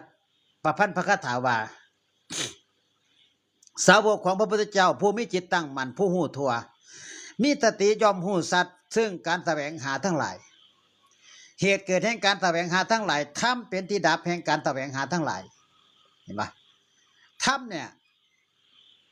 เป็นเหตุเกิดแห่งการแสวงหาทั้งหลายและก็มรรคอันให้ถึงความสิ้นไปแห่งการแสวงหาทั้งหลายภิกษุหายหิวแล้วดับรอบแล้วเพราะความสิ้นไปแห่งการแสวงหาทั้งหลายทั้งปวงวรรคที่6เอตนาสูตรที่2น่ะอันนึงเอตนาสูตรที่1ว่าหั่นอันนี้เอตนาสูตรที่2ในข้อ233พระพุทธเจ้าเพิ่นบอกว่าดูก่อนภิกษุทั้งหลายการแสวงหา3ประการนี้3ประการนี้เป็นจังไดคือการแสวงหากาม1การแสวงหาภพ1การแสวงหาพรหมจรรย์1ดูก่อนภิกษุทั้งหลายการแสวงหา3ประการนี้ละการแสวงหากามการแสวงหาภพกับการแสวงหาพรหมจรรย์การยึดมั่นว่าจริงหรือบ่จริงดังนี้เป็นที่ตั้งแห่งทิฏฐิที่เกิดขึ้น มันเป็นที่ตั้งแห่งทิฏฐิที่เกิดขึ้นในตัวบุคคลการแสวงหาทั้งหลายอันเป็นที่ตั้งแห่งทิฏฐิพระอรหันต์ผู้ประยึดดีแล้วเนี่ยด้วยความยึดดีทั้งปวงผู้น้อมไปในธรรมเป็นที่สิ้นตัณหาสละขึ้นเสียแล้วถอนขึ้นได้แล้วภิกษุเป็นผู้บ่มีความหวังเห็นปะภิกษุทั้งหลายเป็นผู้บ่มีความหวังบ่มีความสงสัยพอความติดไปแห่งการแสวงหาทั้งหลายคือที่บ่ให้แสวงหาเนี่ยบ่ให้แสวงหากามบ่ให้แสวงหาทรัพย์ที่มันเป็นขาดตึกคือทำตัวไหนมันสิ้นไปให้พยายามแสวงหาความสิ้นไปแห่งการแสวงหาทั้งหลายแสวงหาลาภแสวงหาทรัพย์แสวงหาหยังก็ตามนะโยมพระพุทธเจ้าเพิ่นตรัสไว้เนี่ยเฮาตีความหมายเด้ฟังแล้วตีความหมายว่าการแสวงหาเนี่ยแสวงหาภพแสวงหาลาภแสวงหาหยังก็ตามเพิ่นบ่ให้มีบ่ให้แสวงหาสิ่งทั้งหลายนะครับบ่ให้แสวงหาถ้าแสวงหาก็คือติดอยู่ในภพติดอยู่ในอุปทานติดอยู่ในตัณหาติดอยู่ในหลายๆอย่างที่เพิ่นบอกไว้ติดแล้วก็ไปบ่ได้ไปสู่เส้นทางบ่ได้มรรคก็ไปบ่ถึงนิพพานก็ไปบ่ถึงบ่มีผู้ใดไปถึงหรอกแต่ว่าเฮาเอาตามพระไตรปิฎกนะวรรคที่7เพิ่นบอกว่าอาสวัตสูตรที่1อาสวัตสูตรที่1เนี่ยข้อ200ตามที่4โยมพ่อโยมแม่พุทธเจ้าเพิ่นตรัสว่าดูก่อนภิกษุทั้งหลายเด้ออาสวะ3ประการนี้3ประการนี้มันเป็นไฉนคือกามาสวะ1แล้วก็ภาวะสวะ1อวิชชาสวะ1ดูก่อนภิกษุทั้งหลายอาสวะ3ประการนี่แหละเพิ่นยังตัดไว้ประพันธ์ในคาถาว่าสาวกของพระพุทธเจ้าผู้มีจิตตั้งมั่นผู้หูทั่วมีสติย่อมหูสัตว์ซึ่งอาสวะทั้งหลายเกิดหรือว่าเหตุเกิดแห่งอาสวะทั้งหลายทำเป็นที่ดับแห่งอาสวะทั้งหลายและก็ทำและก็มรรคอันให้ถึงความสิ้นไปแห่งอาสวะทั้งหลายภิกษุหายหิวแล้วดับรอบแล้วเพราะความสิ้นไปแห่งอาสวะทั้งหลายเห็นบ่พวกที่อาสวะอย่างคือกิเลสอาสวะกิเลสเพิ่นบอกแต่พออาสวะนะแต่มันเป็นกิเลสภิกษุใดละแล้วดับแล้วก็คือมันติดทิ้นไปเลยแห่งอาสวะแห่งกิเลสทั้งหลายมีบ่ล่ะบ่มีติดอยู่ตราบใดที่พวกเฮายังเดินเหยียบดินเหยียบโคลนอยู่เนี่ยบ่มีผู้ใดสิ้นอาสวะสักคนบ่มีเลยฉะนั้นเพิ่นยังว่าบ่มีผู้วิเศษบ่มีผู้เลิศในปัตตภีนี่ในอรหันต์นี่นอกจากพระพุทธเจ้าและพระอรหันต์ขีณาสพทั้งหลายที่ในคำพุทธกาลแต่พวกเฮาเจ้าข่อยบ่มีดอกยังอยู่ในกิเลสความอยากกินข้าวหิวแล้วโดยรอบแล้วมันก็เป็นกิเลสมันก็เป็นอาสวะเห็นบ่อยากกินหยังก็ตามเป็นตัณหาเบิดอยากกินน้ำบางทีก็เป็นตัณหานี่ก็เป็นเอื้อนว่าตัณหากินน้ำก็เป็นตัณหามันเป็นตัณหาเบิดมันก็พ้นกิเลสบ่ได้เพราะเฮากับปุถุชนคนธรรมดานะก็อยู่กันธรรมดาบ่มีผู้ใดพ้นอาสวะได้ไอ้เรื่องทานเรื่องบริจาคเรื่องสงเคราะห์มันเป็นอีกส่วนหนึ่งเด้เป็นอีกเรื่องหนึ่งของคนที่มีจิตเมตตาสงเคราะห์อนุเคราะห์แต่ว่าในการสงเคราะห์ในการมีเมตตานั้นจะต้องมีทุนทรัพย์ต้นทุนของเจ้าของคือบุญบารมีขันมีต้นทุนมีบุญบารมีจังสิซอยคนอื่นได้ขันตราบใดเฮาบ่มีต้นทุนคือบุญเฮาบ่สามารถที่จะซอยเหลือสงเคราะห์ผู้อื่นได้ทีนี้เฮาจะเป็นทุกข์เพราะหยังเพราะเฮาไปเรียกผู้อื่นมาซอยแน่พุทธเจ้าบ่ได้สอนพุทธเจ้าสอนว่าตนและเป็นที่พึ่งของตนเฮาต้องประกอบด้วยเจตนาที่บริสุทธิ์และเป็นต้นทุนบุญของเฮาจริงๆคือบอกง่ายว่าเฮามีทรัพย์น่ะมีทรัพย์มากถ้าตราบใดที่เฮาบ่พร้อมเฮาบ่มีทรัพย์เฮาก็สามารถที่จะไปสงเคราะห์ผู้อื่นบ่ได้ไปช่วยเหลือผู้อื่นบ่ได้ สิ่งที่เฮาที่ทำคือหยังคือรอรอจนกว่าเฮาสิเกิดทรัพย์เกิดหยังขึ้นมาได้เฮาจะไปสร้างหนี้นะอย่าไปกู้เงินยืมสินยืมเนื้อยืมเงินเข้ามาทำในสิ่งที่เฮาต้องการทำอันนั้นมันสิเข้าข่ายของการเป็นทุกข์ยกตัวอย่างง่ายๆว่าเฮาสิสร้างโบสถ์รอพระประธานหยังก็ต่างแต่เฮาบ่มีต้นทุนเขาจะต้องไปเรียนอะไรเขาจะต้องไปบอกผู้นั้นผู้นี้อันนี้ก็เป็นการเบียดเบียนซึ่งมันเป็นบุญที่ว่าบ่ค่อยเต็มเห็นไหมมันบ่ค่อยเต็มบุญมันบ่เต็มมันบ่บริบูรณ์พอเขาไปเอาทรัพย์ผู้อื่นมาสร้างทรัพย์ผู้อื่นมาใส่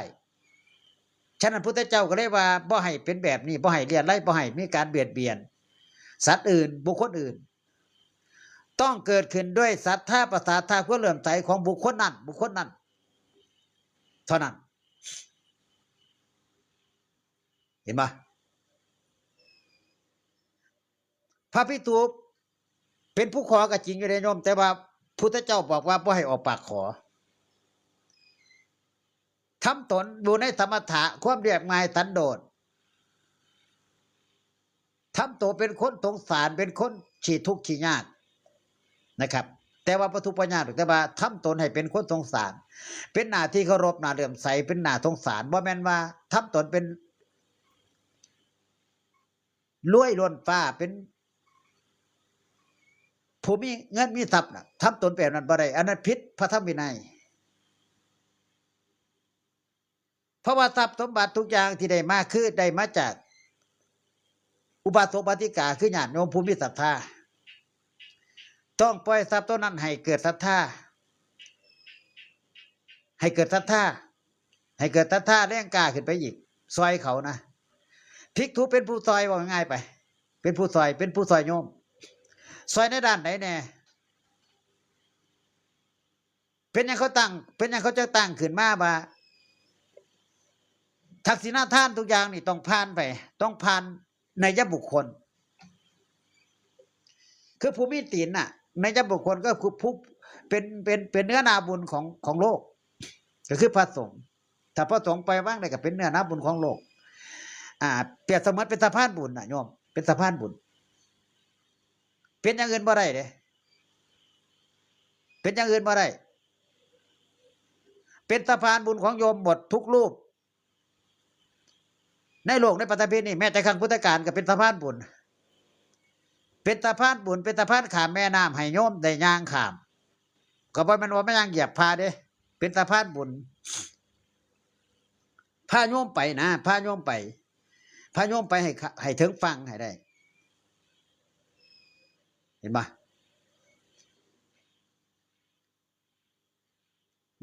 นี่คือนอนหน้าบุญต้องตั้งตนให้เป็นนอนหน้าบุญ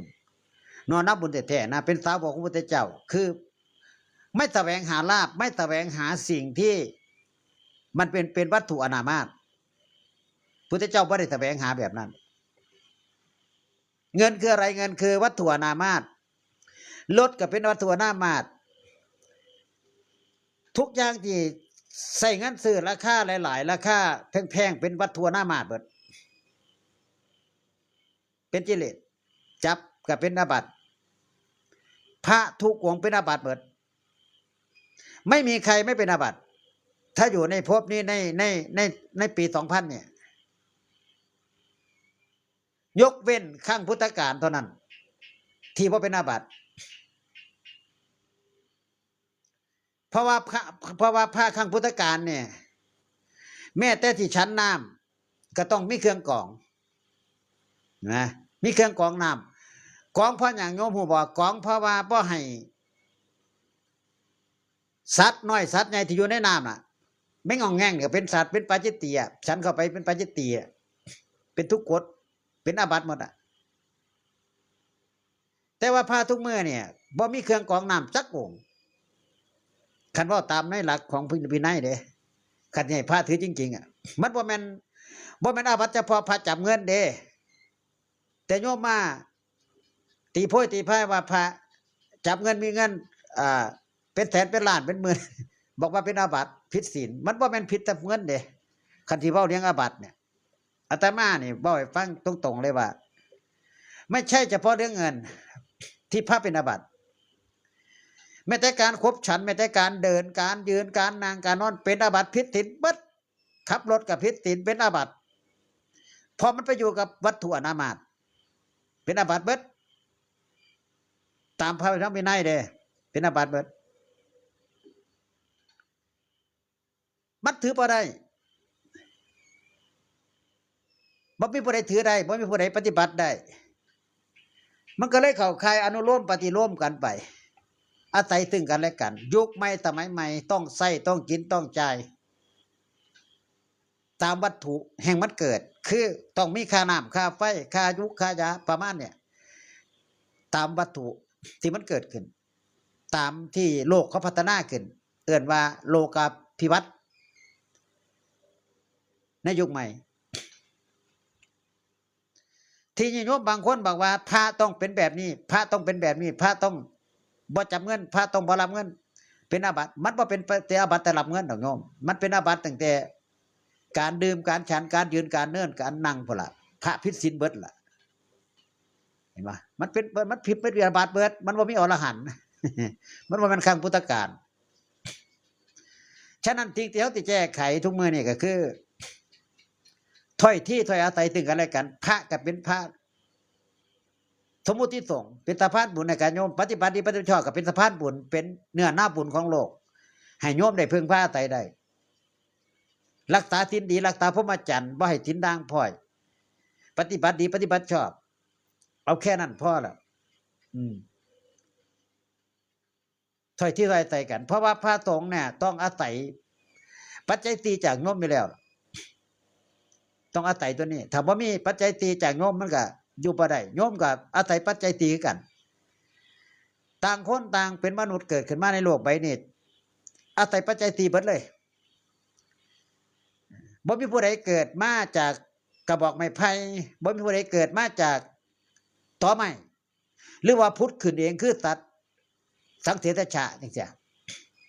บ่มีเผ่าพันธุ์มีกรรมไปแดนเกิดมีพวกพ้องมีที่ระลึกมีเบิดเลยต้องไปตามนั้นต้องไปตามนั้นพระสงฆ์ทุกโลกมีญาติพี่น้องเบิดบ่มีญาติพี่น้องกับบ่ได้มาบวชบ่มีพ่อมีแม่ก็บ่ได้มาบวชประมาณนี้นะสรุปให้ฟังง่ายๆต้องอาศัยญาติโยมเป็นผู้อุปถัมภ์อุปถากอุปถัมภ์คำสู้ศาสนานี่ถึงสิอยู่ได้ขันไปโพธนานว่าโอ้ยพระเฮ็ดเสียองค์นั้นรูปนี้เฮ็ดเสียรูปนั้นเฮ็ดเสียเบิดโพธนากูบ่อยากเข้าวัดกูบ่อยากกราบกูบ่อยากถวายเงินพระแล้วไปโพธนาจังซี่นะโยมก็เลยไขว้เขวเฮ็ดให้จิตใจเฮาเนี่ยบ่ตั้งมั่นก็เลยเฮ็ดจิตใจมันไขว้เขวบ่อยากทำบุญเมื่อเฮาคิดว่าบ่อยากทำบุญมันก็สุดต้นทุนบุญบ่มีบัดเวลาล่วงรับขันไปปึ๊บโยมก็จะเห็นความลำบากที่เขาบอกว่าโบราณว่าเนาะบ่เห็นโลงศพพลังน้ำตานี่ประมาณเนี่ยเป็นอาจารย์อาตมาว่าจังซี่ติมีคนไปเสือหมอดูเขาไปทวงว่ามีกรรมมีเคราะห์ต้องไปทอดสังฆทาน9 วัด10 วัดเด้อค่อยสิรวยเฮ็ดทุกปีเมารถไปก็บ่รวยก็ไม่ผู้ใดรวยจักคนก็ไปเสือเขาสุดท้ายก็เป็นถูกเบิดเงินซื้อสังฆทานก็คู่ละเท่าไหร่ค่าน้ำมันรถไปเท่าไหร่เบิดเงินโดยใช้โดยเป็นประโยชน์มันบ่แม่นที่แนวสะดอกเคราะห์เขาบอกว่าโยมมีเคราะห์ต้องไปทอดสังฆทานต้องไปทำบุญเด้อ9 วัด10 วัดพากันไปเสือเขาเบิดเลยเขารอให้เสียเงินต้องไปทอดสังฆทานให้หลวงพ่อนั่นหลวงพี่นี่เด้อค่อยสิได้บุญค่อยสิเบิดเคราะห์มันบ่แม่นอันนั้นบ่แม่นเด้อโยมการที่เฮาสะเดาะเคราะห์คือเฮาทำความดีประพฤติตนตั้งอยู่ในศีล1บ่ด่า2บ่โกรธ3บ่โลภอยากได้ของคนอื่น รักษาที่ใดๆมันก็สะเดาะเคราะห์ได้เคราะห์หยังก็ตามเคราะห์ที่เขาบอกว่ามีเคราะห์มีเข็ญมีเวทหยังก็ตามถ้าเขารักษาศีลเนี่ยเขาหนึ่งบ่โกรธบ่ด่าบ่โลภอยากได้ของคนอื่นบ่ต้องไปทอดสังฆทานเก้าวัดที่วัดหรอกแค่เขาบ่ด่าลูกด่าผัวด่าเมียบ่อิจฉามันก็สะเดาะเคราะห์ได้แล้วนี่อาตมาบอกให้ฮู้จังซี่ล่ะเฮ็ดตามก็เฮ็ดบ่เฮ็ดตามก็แล้วไปคือเขาบ่มีความโกรธพุทธเจ้าเพิ่นสอนอย่างเดียวเลยอกุศลมูล3อย่างเนี่ยมันสามารถสะเดาะเคราะห์ได้ตัดกรรมตัดเวรได้ก็คือการที่เฮาบ่ด่าเฮาบ่โกรธเฮาบ่โลภเฮาบ่อิจฉาคนนะมันก็สามารถที่เฮ็ดให้เฮาเนี่ยเบิดเคราะห์เบิดเข็ญได้แม่ค้าพ่อค้าบางคนบอกค้าขายหงายมือบ่ขึ้นเปิดห้างร้านบริษัทล้มเหลวมาถามอาตมาก็บอกว่ามันบ่ได้อยู่ที่วัตถุมงคลดอกโยมมีของดีบ่ไปหาพระถามหาแต่ของดีมีของดีบ่หลวงพ่อให้ไปค้าไปขายแหน่บ่ซั่นมันบ่ได้อยู่ที่วัตถุบ่ได้อยู่ที่วัตถุมงคลอันนี้เอาฟังเป็นความเชื่อของไผของมันเด้อฟังโดยการพิจารณาญาณอาตมาก็ได้บอกว่ามันอยู่ที่การเฮาทำความดีทำแบบใดว่าซั่นว่า ทำแบบใดทำความดีเอากะมันอยากก็บ่ต้องอยากตัวเนาะก็หยุดสิ่งที่บ่ทำไปแล้วมันบ่เป็นผลก็หยุดตัวค้าขายตัวนี้มันบ่ได้กำไรก็หยุดค้าขายอันใหม่นี่นะยังไปฝืนอยู่ฮู้ว่ามันขายบ่ได้ก็ไปฝืนขายแต่ตัวเก่าๆอยู่นั่นขายอันเดียวอยู่นั่นเขาก็บ่ซื้อบ่ล่ะนักพัฒนานักค้าขายมันต้องรู้ทันเหตุการณ์บ้านเมืองว่าเทศกาลนี้ฤดูนี้คนชอบกินหยังคนชอบอันไหนก็ตามไปตามยุคตามอาการเขานะเบิ่งสถานการณ์นำบ่แม่นว่าสิขายเสื้อผ้าก็ขายอย่างเดียวถึงหน้าร้อนหน้าหนาวก็ขายอย่างเดียวบ่แม่นเด้มันก็บ่ได้ตัวมันก็ขายบ่ได้ต้องปรับเปลี่ยนตามฤดูนะพ่อค้าแม่ขายก็ต้องปรับเปลี่ยนหน้าขายปลาก็ขายปลาสินะหน้าขายหยังก็ขายอันนั้นน่ะที่มันมีกำไรหยังขึ้นนะที่คนชอบนะต้องเบิ่งคนบริโภคนำนะบ่ง่ายๆนะอันนี้ก็คิดเอาเองก็แล้วกันคืออาชีพนี้มันบ่รุ่งกับเปลี่ยนอาชีพใหม่นะ เปลี่ยนอาชีพใหม่ไปเรื่อยนะ ก็ดิ้นรนหาอันนี้คือชีวิตของโยมเนาะ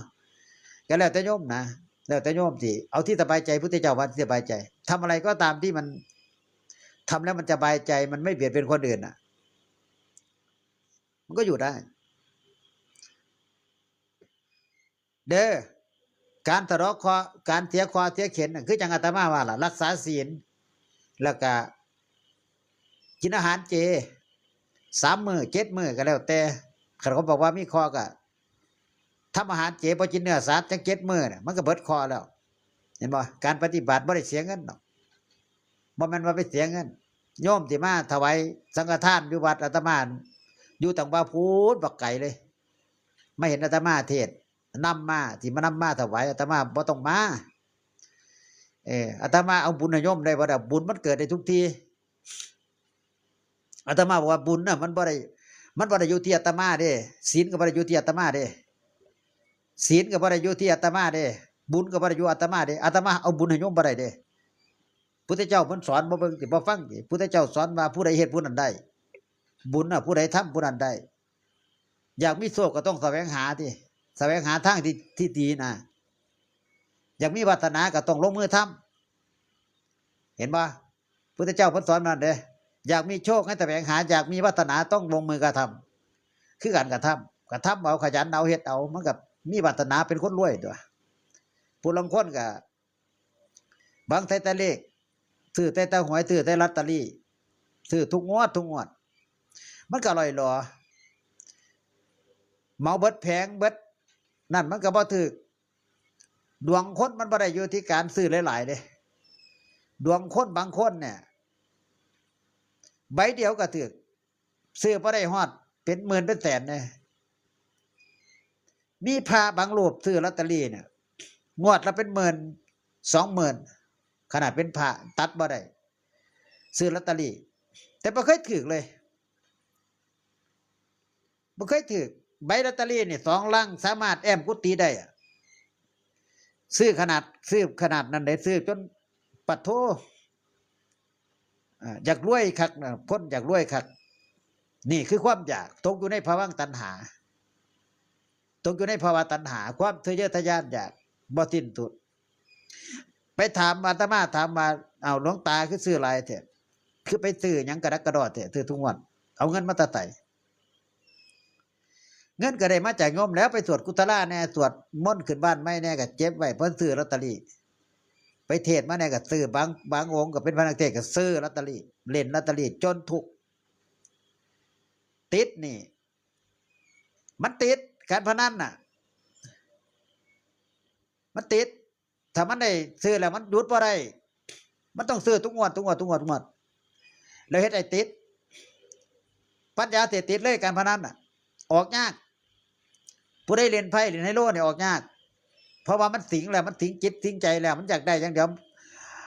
ตัณหามันความอยากความทะเยอทะยานอยากมันอยากได้ของเขา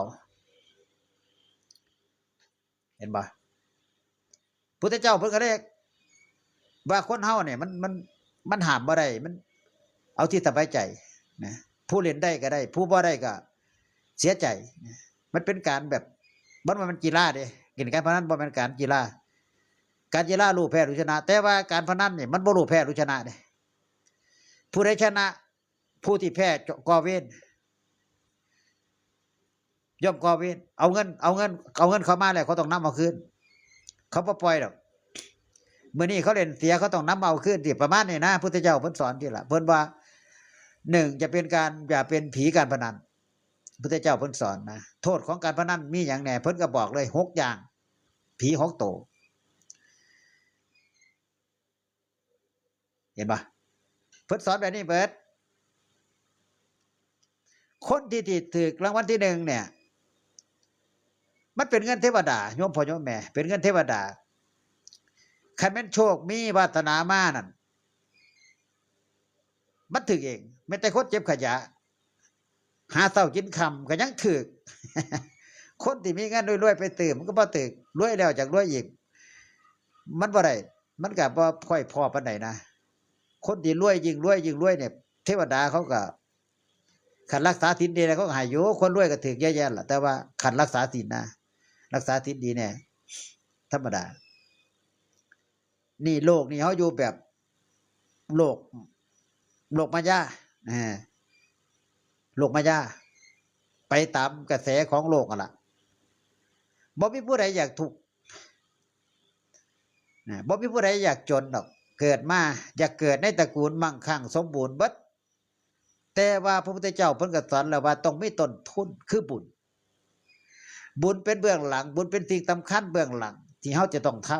ำด้วยการรักษาศีลด้วยการภาวนาด้วยการสงเคราะห์อนุเคราะห์หมู่ญาติเห็นบ่บ่ได้เกี่ยวกับเงินเลยขันพระบอกว่าโยมทำบุญเด้อรักษาศีลทำบุญนะไปทำบุญแต่โยมก็เอาเงินไปซื้อบุญโยมเข้าใจว่าพระบอกทำบุญใจสิมีเงินน้อยอยากทำบุญโยมก็ไปหาแต่เงินสิไปทำบุญพูดคิดไปว่าโอ๊ยบ่มีเงินจักบาทอยากสิไปทำบุญอยากสิไปอาบน้ำมนต์อยากสิไปประพรมน้ำมนต์ไปให้หลวงพ่อสะเดาะเคราะห์หยังให้แน่บ่มีเงินโอ้ยรอก่อนเด้อบัดว่าแน่โยมก็เว้นไปใส่แต่เงินไอ้บุญเนี่ยมันบ่ได้เกิดอยู่ที่เงินบุญมันเงินมันซื้อบุญบ่ได้อาตมาว่าจังซี่น่ะ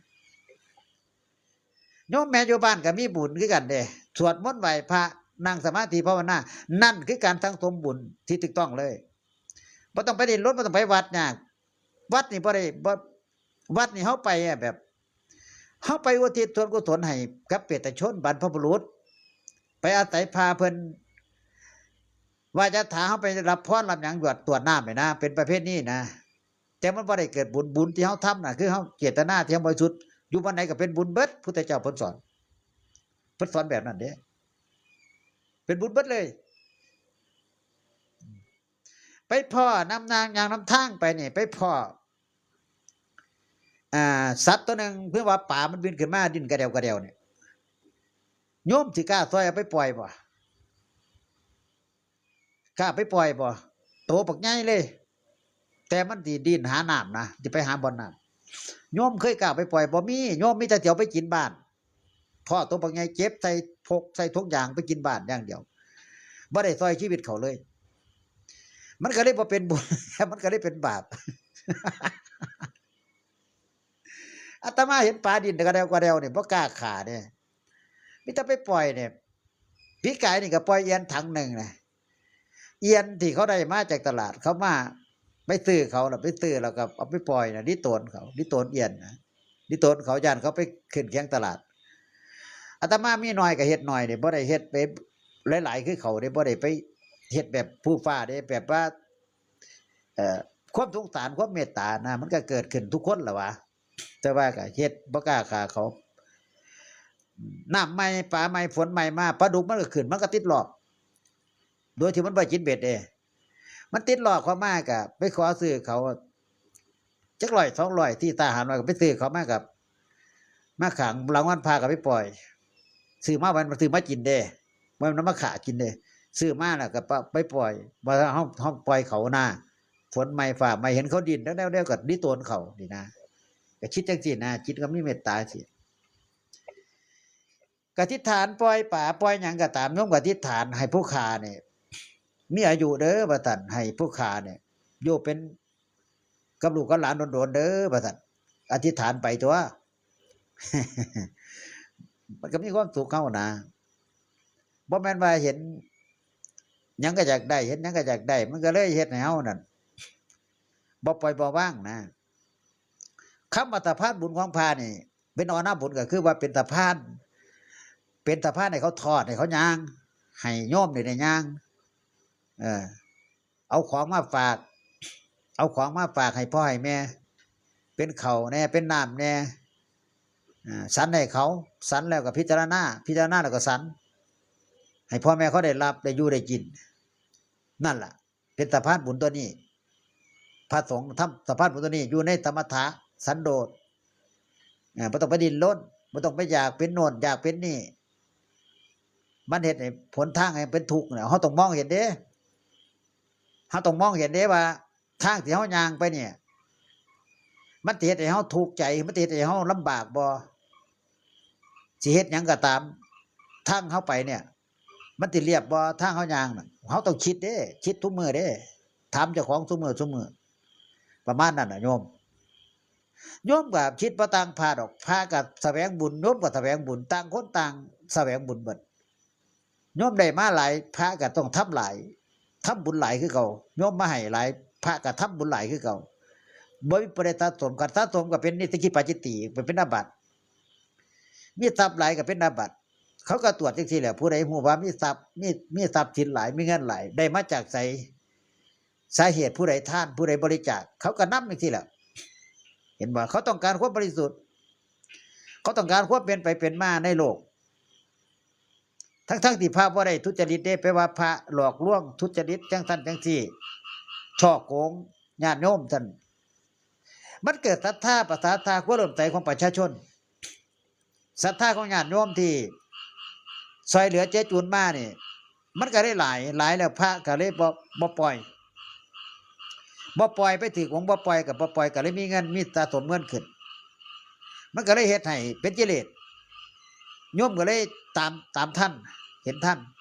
บ่ได้มาจากไสประมาณนี้นะถ้าเฮารับแล้วเฮาว่างเนี่ยพุทธเจ้าสอนที่เด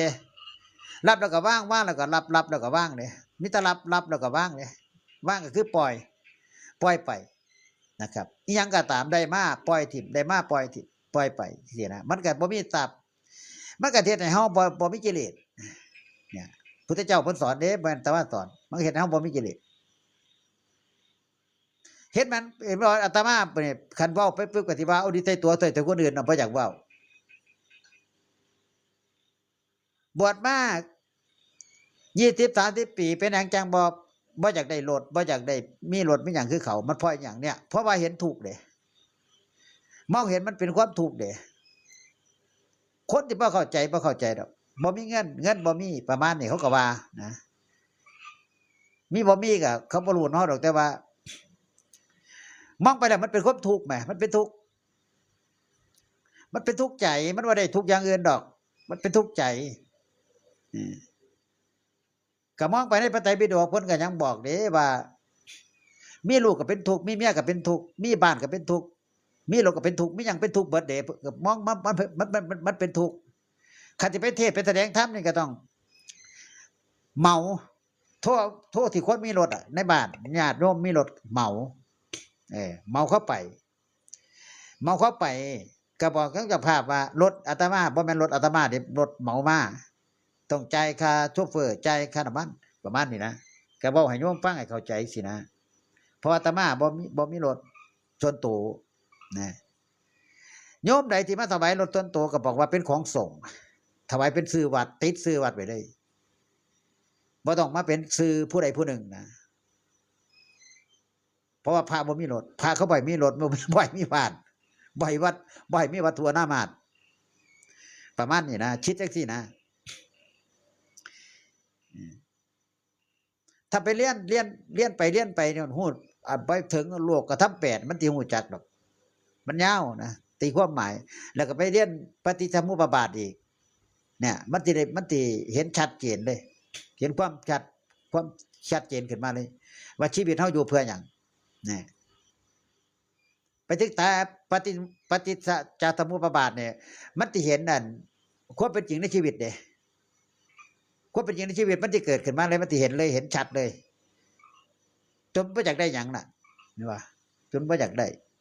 บ่อยากมีบ่อยากหยังนะฉะนั้นการที่โยมทำบุญนี่ต้องทำด้วยเจตนา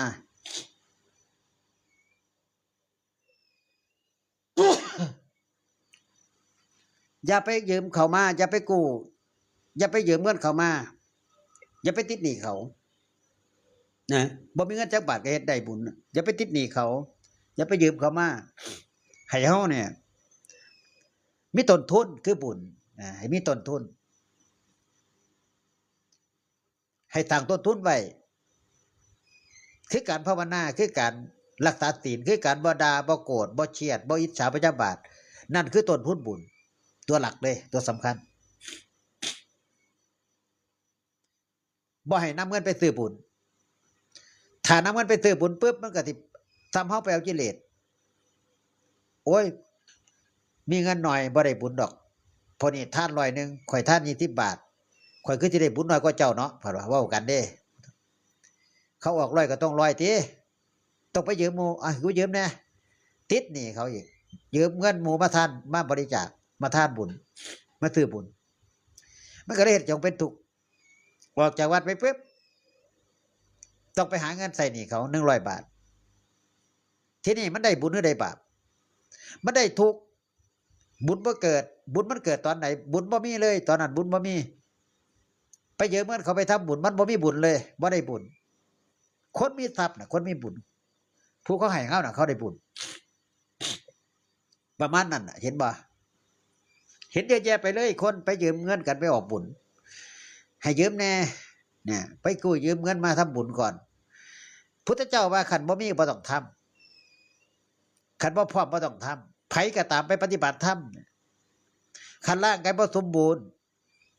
บ่แข็งแรงในการปฏิบัติในการยืนเดินนั่งนอนน้ำเขานี่เฮ็ดไปได้อย่าไปบ้านเขาปฏิบัติเจ้าของนอนอันนั้นมันเป็นบาปเนี่ยนะเป็นบาปอย่างหนักต้องเฮ็ดได้แบบเขาค่อยไปต้องร่างกายต้องพร้อมเห็นปะร่างกายต้องพร้อมอย่าเอาสังขารไปทิ้งในป่าอย่าเอาสังขารไปให้คนอื่นเขารับภาระบางคนไปปฏิบัติธรรมเป็นล้มเป็นแหลกวูบแน่นอกแน่ต้องเอารถไอ้นั่นมาไปโรงพยาบาลกลางค่ำกลางคืนนี่คือคนบ่เบิ่งสถานะเจ้าของความแจงอมความแจชราเกิดขึ้นร่างกายเจ้าของบ่รักษาบ่กตัญญูต่อร่างกายเจ้าของมันก็ได้เฮ็ดให้เจ้าของไปเป็นภาระผู้อื่นเห็นบ่มันก็ได้เป็นบาปได้บัดนี้แทนที่จะได้บุญในการปฏิบัติธรรมมันบ่ได้บุญได้บัดนี้เป็นบาปฉะนั้นฝากให้คิด โยมแม่ใดที่ไปปฏิบัติธรรมไปจำศีลภาวนาก็ตามถ้าร่างกายบ่ไหวอย่าไปนะอย่าไปพระนางธรรมสวดมนต์ในใจก็ที่จมว่าโดนโอ้ยสวดมนต์หลายนานลงนานแล้วนานได้นอนนานได้พักในใจคิดไปก็เป็นบาปแล้วอกุศลจิตละเป็นบาปแล้วบ่ได้บุญละไปจำศีลบ่ได้บุญละเห็นบ่ต้องให้พร้อมนะพุทธเจ้าสอนมาให้พร้อมการทำบุญการใส่บาตรญาติพงย้ำเสากันต้องให้พร้อมพร้อมที่จะใส่บาตรพร้อมที่จะนำเข้ามาใส่บาตรต้องบริสุทธิ์ปานีตอย่าไปคิดอยากใส่กับใส่บ่ใส่ก็บ่ต้องใส่เมื่อได้พร้อมก็ใส่นะครับมันจะที่ได้บุญโอ้มื้อนี้ใจดีใส่บาตรก็นะไปซื้อของมาใส่บาตรนั่นมันจะที่ได้บุญคิดแค่แต่คิดเนี่ยคิดว่าที่ใส่บาตรคิดว่าที่ทำบุญทำความดีมันก็ได้บุญแล้วเด้บุญมันเกิดตั้งแต่เฮาคิดแล้วบ่ต้องไปลงมือกระทำยากคิดจะได้จังซั่นนะคิดดีทำดีมันก็เป็นบุญหมดนะญาติโยมต้องเข้าใจเด้อเวลาเว้า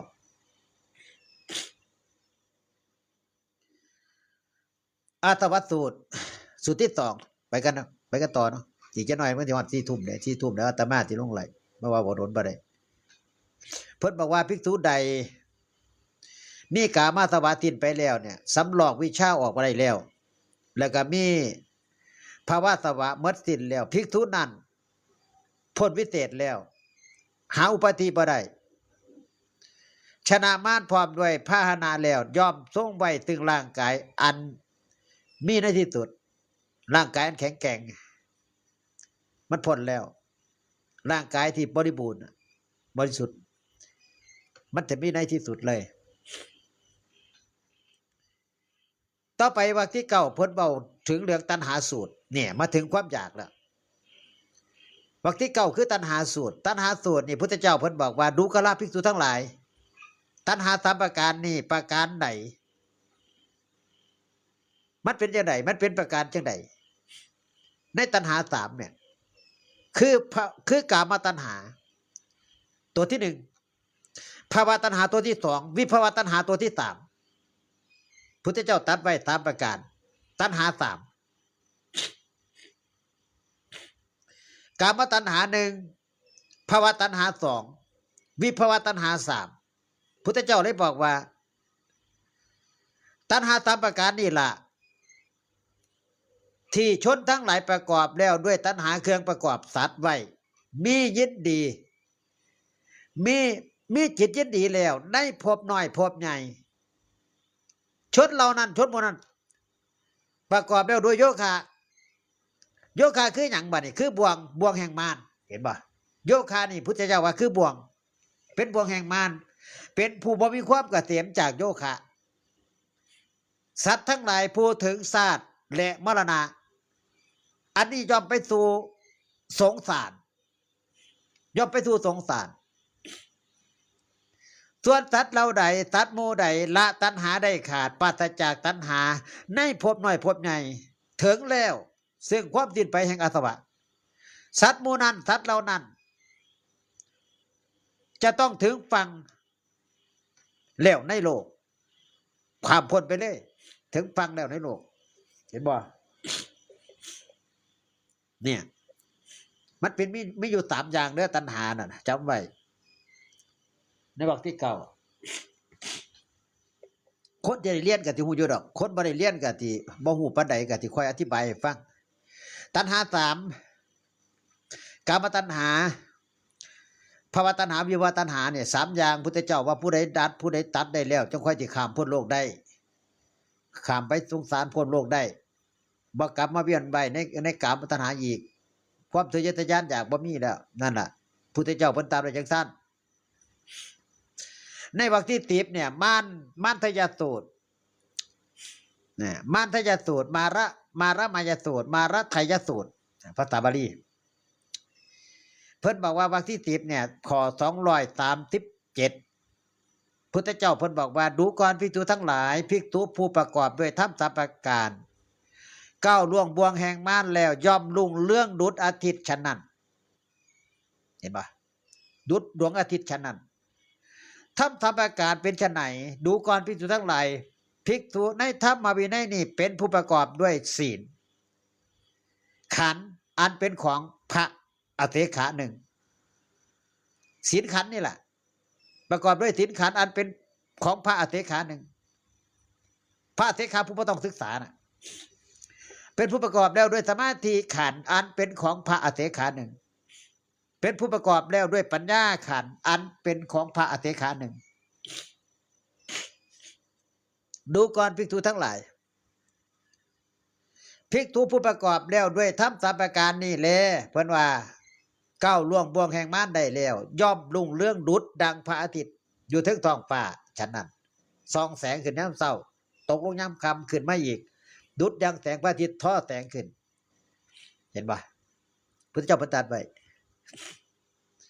เพิ่นเลยตรัสบอกว่าในพระพันธกถา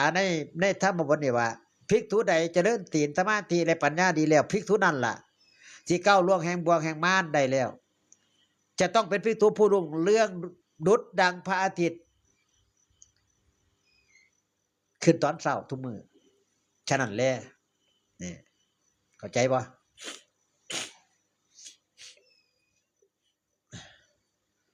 ถึงเบิดที่จบวรรคที่1นี่ก็คือร่วมพระสูตรที่มาในวรรคนี้ถึงเบิดเลย10สูตรนะครับ10สูตร10วรรค10วรรคคือ10สูตรที่เฮา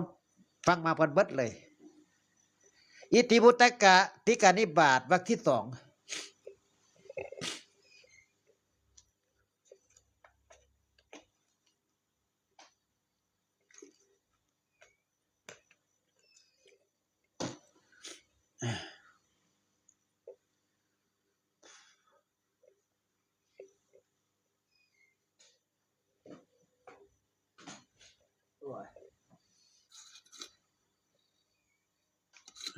ยาดมบ่มี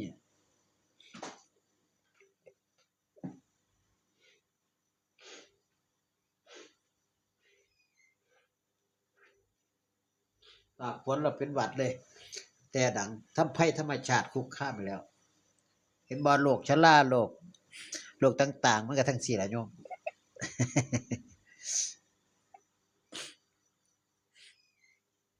บุญกิริยาวัตถุสูตรเด้อที่เว้าต่อไปนี่ในวรรคที่1เนี่ยข้อ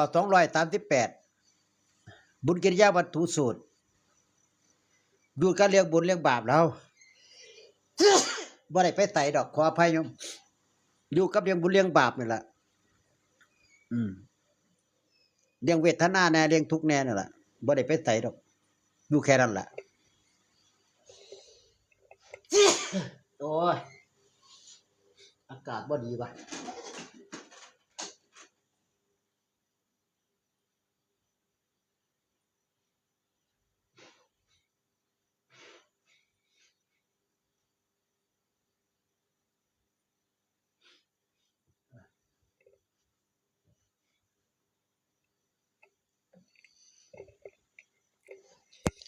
ที่จับ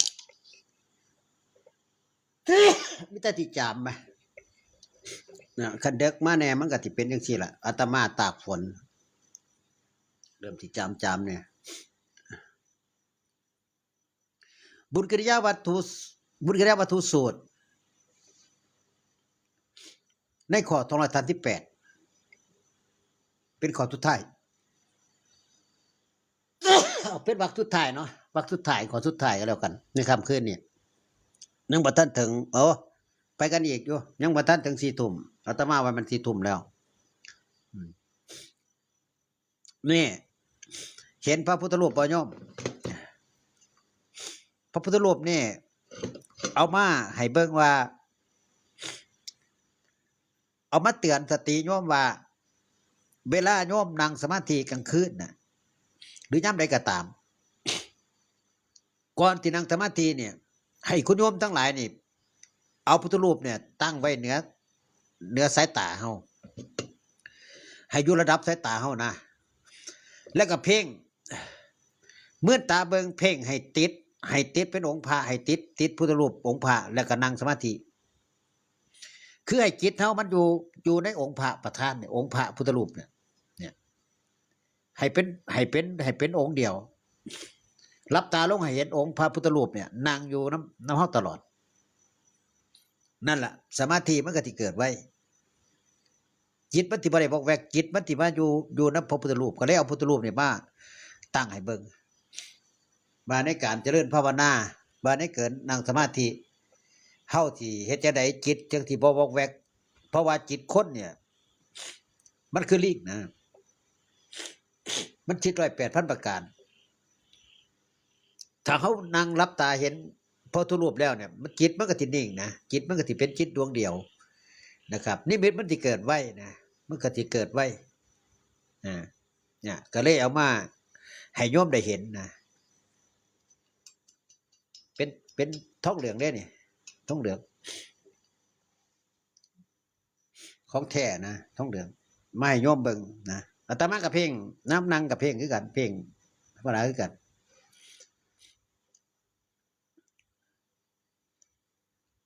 พระพุทธเจ้าเพิ่นบอกว่าดูก่อนภิกษุทั้งหลายบุญกิริยาวัตถุ3ประการนี้3ประการเป็นไฉนก็คือท่านาไม้บุญกิริยาวัตถุที่1ศีลไม้บุญกิริยาวัตถุ2ภาวนาไม้บุญกิริยาวัตถุ3ดูก่อนภิกษุทั้งหลายบุญกิริยาวัตถุ3ประการนี้แลเพิ่นว่าพระผู้มีพระภาคได้ตัดเนี่ยความแล้วในพระสูตรนี้ในพระสูตรนั้นมีพระผู้มีพระภาคตัดคาถาประพันธ์ไว้จังซี่ว่ากุลบุตรผู้ใคร่ประโยชน์พึงศึกษาบุญนั่นแหละเพิ่นว่าจะต้องศึกษาบุญอันเป็นผลเลิศอันที่เป็นผลเลิศต่อไปในภพในภูมิต่างหน้าซึ่งมีทุกข์เป็นกำไรทิ้งที่เขาได้กำไรก็คือสุขความทุกข์ล่ะจะต้องเจริญทานหนึ่งความประพฤติเสมอหนึ่งสุดท้ายได้เมตตาจิตมีเมตตาจิตค้ำประกันไว้เพราะว่าเมตตามาที่หลังเด้ทานหนึ่งภาวนา2แล้วก็ประพฤติสม่ำเสมอสุดท้ายคือเมตตาบัณฑิตขั้นเจริญธรรม3ประการอันเป็นเหตุให้เกิดความทุกข์เหล่านี้แล้วเนี่ยเพิ่นบอกว่าย่อมเข้าถึงโลกอันบ่มีความเบียดเบียนเห็นป่ะความเบียดเบียนบ่มี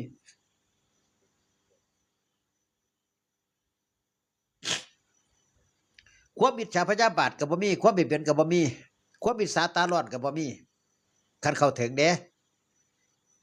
คันประพฤติปฏิบัติในตัวใหญ่กันเข้าถึงก็สิบ่มีตัวนั้น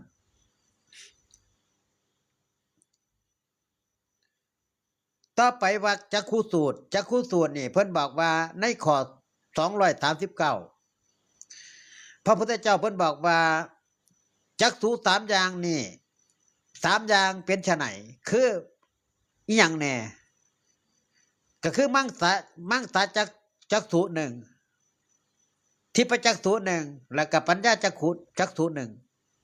1ในภาษาบาลีข้างต้นเพิ่นบอกว่า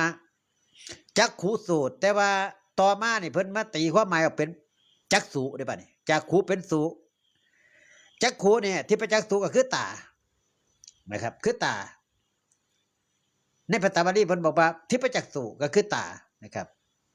ตาทิพย์ปัญญาจักษุก็คือปัญญามันเห็นแจ้งปัญญาเปรียบเสมือนตาคือกันถ้าปฏิบัติไปแล้วปัญญาเกิดรู้เท่าทันรู้รอบในกองสังขารเนี่ยเขาเอิ้นว่าปัญญามันเห็นเด้เขาเปรียบเสมือนว่าคำว่าเห็นปัญญาเกิดก็คือว่าปัญญาเป็นจักษุปัญญาจักษุคือมันมีดวงตาแล้วมันเห็นปัญญามันหูนะมานำกันปัญญาเกิดก็คือปัญญาเห็นก็เกินว่าปัญญาจักษุจักษุ3อย่างนี่แหละ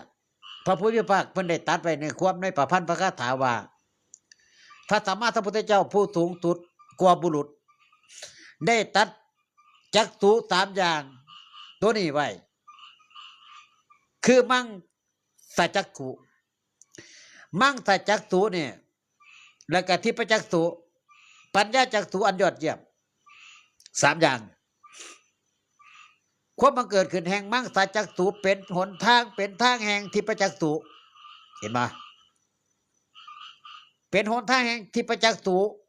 เมื่อใดย่ำใดญาณบังเกิดขึ้นแล้วเมื่อนั้นล่ะบุคคลยอมพ้นจากทุกทั้งปวงเพราะว่าการได้เฉพาะซึ่งปัญญาอันจักษุอันยอดเยี่ยมตัวนี้มันเกิดคือตาทิพย์ในวรรคที่สามอินทรีสูตรอินทริยสูตรนะภาษาบาลีมันบอกอินทริยสูตรขันภาษาไทยบอกอินทรีสามอินทรีสูตรพระพุทธเจ้าเพิ่นบอกว่าอินทรีสามประการนี่มันเป็นจังไดคืออย่างแน่ก็คืออนัญญาตัญญัตสามิติสีอนัญญาตัญญัตสามิตินสีแล้วก็อันอินทรีย์หนึ่งแล้วก็อัญญาตาวินสีอัญญาตาวินสีอันที่สามอินทรีย์สามประการนี่แหละที่ภิกษุที่ควรรู้เพิ่นเลยตัดไว้ประพันธ์ในพระคาถาทั้งหมดว่าปฐมญาณปฐมญาณคือหยังปฐมญาณก็คืออนัญญาตัญญัตสามิตินสีนี่ปฐมญาณปฐมญาณมันที่เกิดขึ้นในพอโสตาปฏิมักคือโสดาปฏิมักเนี่ยมันที่เกิดขึ้นโสดาปฏิมักมันที่เกิดขึ้นย่อมเกิดขึ้นถ้าผู้ใดปฏิบัติได้อนัญญาตัสสามิอนัญญาตัสสายัตสามิตินสีเนี่ยมันที่เกิดขึ้นในภาวะโสดาปฏิมักโสดาปฏิมักนี่เป็นเครื่องทับกิเลสทั้งหลายให้สิ้นเด้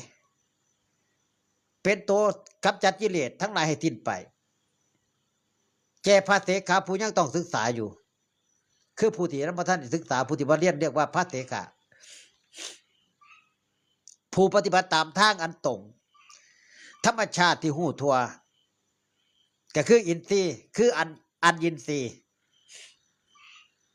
ย่อมเกิดขึ้นในลำดับตั้งแต่ปฐมญาณนั้นปัจเจเวคขณะญาณอัญญาตาวินทรีย์อันนี้ย่อมเกิดขึ้นว่าวิมุตติของเฮาบ่กำเริบแก่พระขีณาสพผู้พ้นวิเศษทั้งปวงแล้วผู้คงที่ภายหลังแต่ธรรมชาติที่หูทั่วถึงนั้นเพราะความสิ้นไปแห่งกิเลส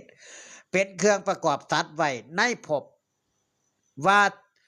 ถ้าบุคคลใดไผผู้หนึ่งผู้ถึงพร้อมแล้วด้วยอินทรีย์ผู้ระงับแล้วยินดีแล้วในสันติบทเนี่ยบุคคลนั่นล่ะสนามานพร้อมทั้งพานาแล้วย่อมทรงไว้ซึ่งร่างกายอันมีในที่สุดเห็นปะอันนั้นคือวรรคที่สามนะครับอินที่สุดมีโยมฟังบอกมีโยม4 คนเนาะมีโยมอยู่4 คนเป็นหยังฟังตัวใดอาตมาก็เว้าเบิดละแต่ว่าโยมก็ไปฟังย้อนหลังก็ได้ผู้ใดบ่ทันได้เข้ามาฟังเนาะอีกวังหนึ่งเนาะจนกว่าจะถึง4 ทุ่มเด้อ4 ทุ่มก็ลงก็ได้พักผ่อนจำวัดเนาะในวรรคที่4เพิ่นบอกว่าอัฏฐสูตรเนี่ยข้อ241นะพุทธเจ้าเพิ่นบอกว่าดูก่อนภิกษุทั้งหลายการ3อย่างนี้อย่างเป็นไฉนคืออดีตการหนึ่งอนาคตการหนึ่งปัจจุบันการหนึ่งดูก่อนภิกษุทั้งหลายการ3อย่างนี้แลพระพุทธเจ้าได้ตัดเนี่ยความนี้แล้วในพระสูตรนั้นพระพุทธภาคตัดคาถาประพันธ์ไว้จังซี่ว่า สัตว์ทั้งหลายผู้มีความสำคัญในเรื่องที่เว้ากัน ที่พูดกันตั้งเฉพาะตั้งอยู่เฉพาะแล้วในเรื่องที่พูดกันย่อมเข้าถึงคายคือความจิบหายและคายคือกิเลสเครื่องประกอบแห่งมัจจุเพราะว่าบ่กำหนดรู้เรื่องที่เว้ากันพระขีณาสพย่อมบ่สำคัญผู้พูดเพราะกำหนดรู้เรื่องที่พูดกันเพราะท่านถูกต้องวิโมกข์ด้วยใจท่านถูกต้องสันติบทอันยอดเยี่ยมพระขีณาสพนั่นแลผู้ถึงพร้อมแล้วด้วยเรื่องที่พูดกันผู้ระงับแล้วยินดีแล้วในสันติบทพิจารณาแล้วมีปกติเสพตั้งอยู่ในธรรมผู้ถึงฝั่งแห่งเวทคือสัจจะสี่อันนี้ย่อมบ่เข้าถึงการนับว่าเป็นมนุษย์และเทวดาเห็นปะในบทที่หาทุจริตสูตรข้อ242เพิ่นบอกว่าดูก่อนภิกษุทั้งหลายทุจริต3อย่างนี่3อย่างเป็นไฉนคืออย่างแน่คือกายทุจริต1วจีทุจริต1มโนทุจริต1ทุจริต3อย่างนี่แหละที่พระวิพุทธเจ้าเพิ่นได้ตรัสไว้ในคาถาประพันธ์ไว้จังซี่ว่าบุคคลผู้ใดผู้หนึ่งมีปัญญาทำกะทำกายทุจริตวจีทุจริตมโนทุจริตและกะทำอกุศลกรรมอย่างอื่นประกอบด้วยโทษประกอบอย่างอื่นด้วยโทษบ่กระทำกุศลกรรมกระทำอกุศลกรรมเป็นอันมากเมื่อย่ามพัดภาคจากตายจากโลกนี้ไปแล้วย่อมเข้าถึงนรกคืออบายแค่เว้าบ่จริงเด้แค่เว้าโกหกแค่เว้าคำเท็จแค่เว้าคำหยาบย่อมนำกายนี่เข้าถึงนรกแหม่ในพระไตรปิฎกเด้บ่แม่นอาตมาเว้าเด้น่ะย่อมนำตนนี่เข้าถึงนรกเป็นที่สุดพระพุทธเจ้าตรัสมาเด้สุจริตบัดนี้สุจริตสูตรบางหันทุจริตเนาะสุจริตสูตรในข้อ243พระพุทธเจ้าบอกว่าดูก่อนภิกษุทั้งหลายเด้อภิกษุทั้งหลายเอ้ยเพิ่นว่าสุจริต3อย่างนี่3อย่างเป็นจังได๋